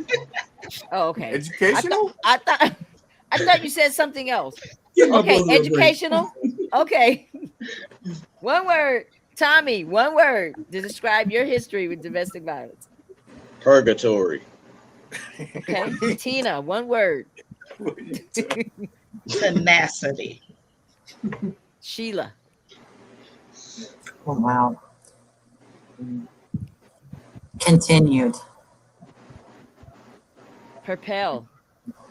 Phoenix. There Jocelyn. you go. Love it. Creativity. Creativity. Jean. Blessed. Wow. How about you, Miss Ella? Well, I don't know. I have time to think about it. I was too busy writing the questions. Well, bring it. I mean, you mean my experience with you guys? My word? Well, whatever word you want to grow, just bring a word. The challenge is on Changed. you. There you go. Changed. Yeah. Growth. Once Because be you know proud, what? When you go Love it. through enough in life, listen, I've had an opportunity to kind of personally talk to all of you because some of you come on quicker than others and we just kind of chat a little bit. And there is nothing that I would have rather been doing this week than to be right here. Because the last time I was on this screen and I was doing my show, I was coughing like crazy because I was recovering from COVID. And let me tell you, there is nothing like feeling like you might die that'll get you whipped into shape quickly. That's the truth. And when I was on that stretcher, Yes. I said, God, I said these words exactly. I said, if I have to use the last breath I have to praise you, that's it. This is where we're going to do it. But I know it is not your will for me to die. I'm going to die one day, but not today. Not So I had today. to, but not today, right, Purpose? Not and not today. tomorrow either. Devil, you trying to pick a fight with me? You got the right one. Listen, I'm not scared of you. And I wake up just, you know what? I feel like I want to mess with you today. I'm going to give God the praise in spite of. How about that? Because he doesn't like that. That's the one thing he tries to take is your joy and your praise. Don't let him have it. Because let me tell you something. Yep. If you really want to be close to God, praise him. Don't wait until things are answered. Praise him. Mhm. Don't wait until you figured it all out. Right. When you're Yeah. right in the middle, when all hell breaks loose, if you want to be close to him, praise him. Yeah. We'll change it. And I can't wait for the day. I'm looking for people that are gonna come on my broadcast to interview me when it's time for me to tell my story. Because y'all gonna have to bring wine. Y'all gonna have to bring all kind of stuff. Right, Purpell? Sheila? Tina? Baby. What? We ready. We ready, baby. We You ready. ready? Let's see what else. How many of you Sheila. believe? Look at her. Let's That's toast what I it. thought. Toast Look, it, girl. wait a minute, y'all. Wait a minute. Here we go. See. How many of you guys? I want you guys to think about this because we're celebrating your triumph. We talked about it all week, but I want you guys to know something that when you get to a new level, there's also There's new devils. Yes, Oh, Lord. New devils. Okay. Are you guys prepared for that? And how are you preparing for that? Because you know the devil's mad tonight. You know that, right? He's mad. Mm-hmm. I don't care. You know what's gonna. I'm gonna tell y'all. Let me tell everybody out there watching this podcast. There's gonna come a day when you find out. You're gonna wait and get to heaven, and God is gonna bring all the players that you've been allowing to mess you up in your life, and you're gonna find the devil, and he's gonna look like a worm, and you're gonna be like, "What? You mean to tell me this little thing had me crying up at night? This little thing had me want to take pills to take my life? Him?" Because he wants to make you think he's bigger. Listen, I like to talk about, and I do this motivational message called the tiger with no teeth. He roars and he scares you, but he doesn't have any bite because God only gives him so much room. Just like with Job, God allowed the devil to do whatever he wanted to Job, but what couldn't he do for him, Charlie? Yes. He couldn't kill him. Couldn't take away his faith. That's right. So I want you guys to think about that when things get tough. Because you're gonna go to new levels, but you also gonna go to get some new devils, and you got to be ready for them. These are not baby devils, because he wants to take you out, and he has a reason, right, Gene? He doesn't. You guys think about it. Does a robber go to a bank that doesn't have anything in the vault? Nope. If a robber is coming If to he's take something dumb. from you, it's because he knows Right? you got something he wants. What you say, Gene? I I'm said trying to if have he's a dumb. I'm trying to have a motivational moment, I Tommy. know, I And know. your boy is messing it up. He messed up my vibe, Tommy. He messed it up. He don't got that Oklahoma in the shot. He So don't. I know. You just mad because you didn't win. Oh, You just and Tommy is upside down. What is Tommy's really all going crazy on? up. Oh, Tommy, what happened, brother? You It sideways. was Yeah, something in you his cup. sideways. It was something in his cup. After It he drank drank too much something, it wine. went sideways on me. Michelle, you said something, and I want to empower, add to what you said, and it's this. Remember, folks, our life story is being written by us to our actions and reactions to both the positive and negative circumstances that life is presenting to us. So, what I want each of us to do is let's write a story that's epic, and that'll step all over that devil's head. Amen. Oh, nice. Come on, Tommy. One last question. And I really want everybody to answer this because I said last night with Perpel, if we can't have a broadcast where we end up leaving here feeling better than we started, then I need to just shut down and take off my little mic and go on to and just go on to do something else. Because I set this up and asked God to bless it so that it would change lives and change minds. So I wanted everybody to answer this question. If your abuser is on this show right now, what would you say to them? And I want to start with you, Jocelyn.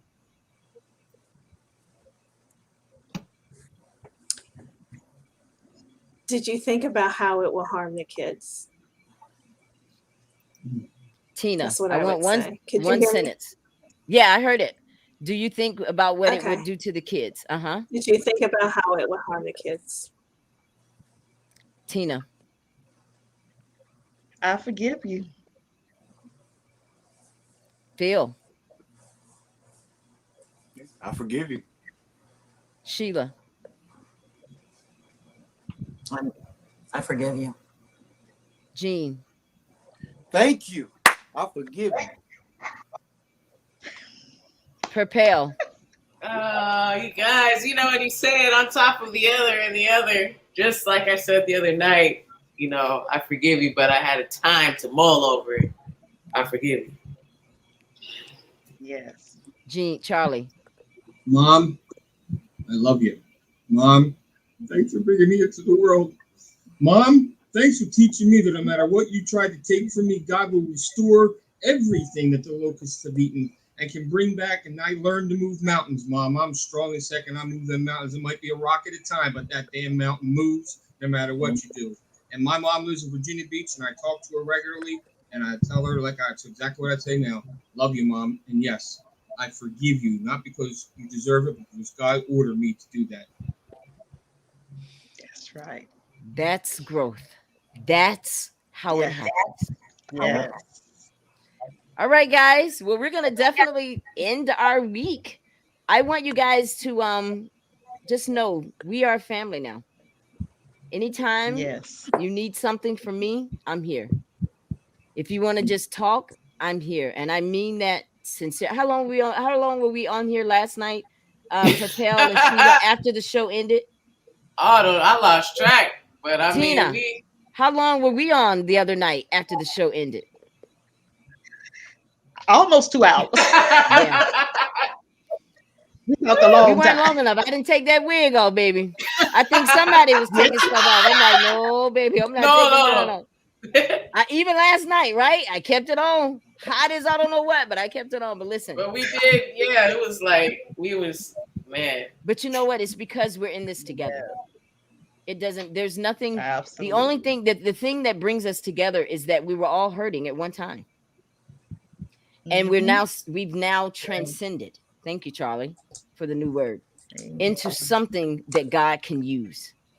Because one thing I say all the time, and I'm going to say it again, if you have a pulse, you have a purpose. If you are not dead, it means you are not done. That means you still have something to offer. Don't let anybody try to tell you that you don't have anything to offer. That's a lie straight from hell. And these ladies and men have proven that. I want you guys to say one last thing, and then we're going to get out of here. Talk about how you felt this week, and then say goodbye to everybody, and then we're going to get out of here. It's been amazing. It's been a good week. Thank you, by the way. I love and thank you, No everyone. problem. Anytime. Unbelievable. I'm still here. Yes. Thank Yes. you. Thank you so much. Thank you All all. right. As Well, Yeah. Bye. as the Awesome sister week, all of as thank this you. It was awesome. Nice meeting you. Life as changing for me. as the sister Sledge says, who I Oh, who happened to graduate from the same high school I did in Philadelphia. I'm gonna end it with this: we are family. yeah. I got all my brothers and sisters in I me. got all my fool in me. Oh, And I end it added with the the funk, brothers baby. too, all right? But you know what, Gene? I'm gonna put you on the spot here. I'm gonna ask you to do one last thing before we go. I was gonna ask your wife if she had joined you, but I'd like you to join to lead us off. Wait a minute. In prayer? No. We gotta sing. Where's my jazz? Yeah, we supposed to have the jazz. We That's all why he's remember. sitting at Bring oh on the Lord have jazz, mercy. Mr. I almost Gene. forgot. Take us home, brother. Yeah. Now the lights. I gotta at least turn my lights down.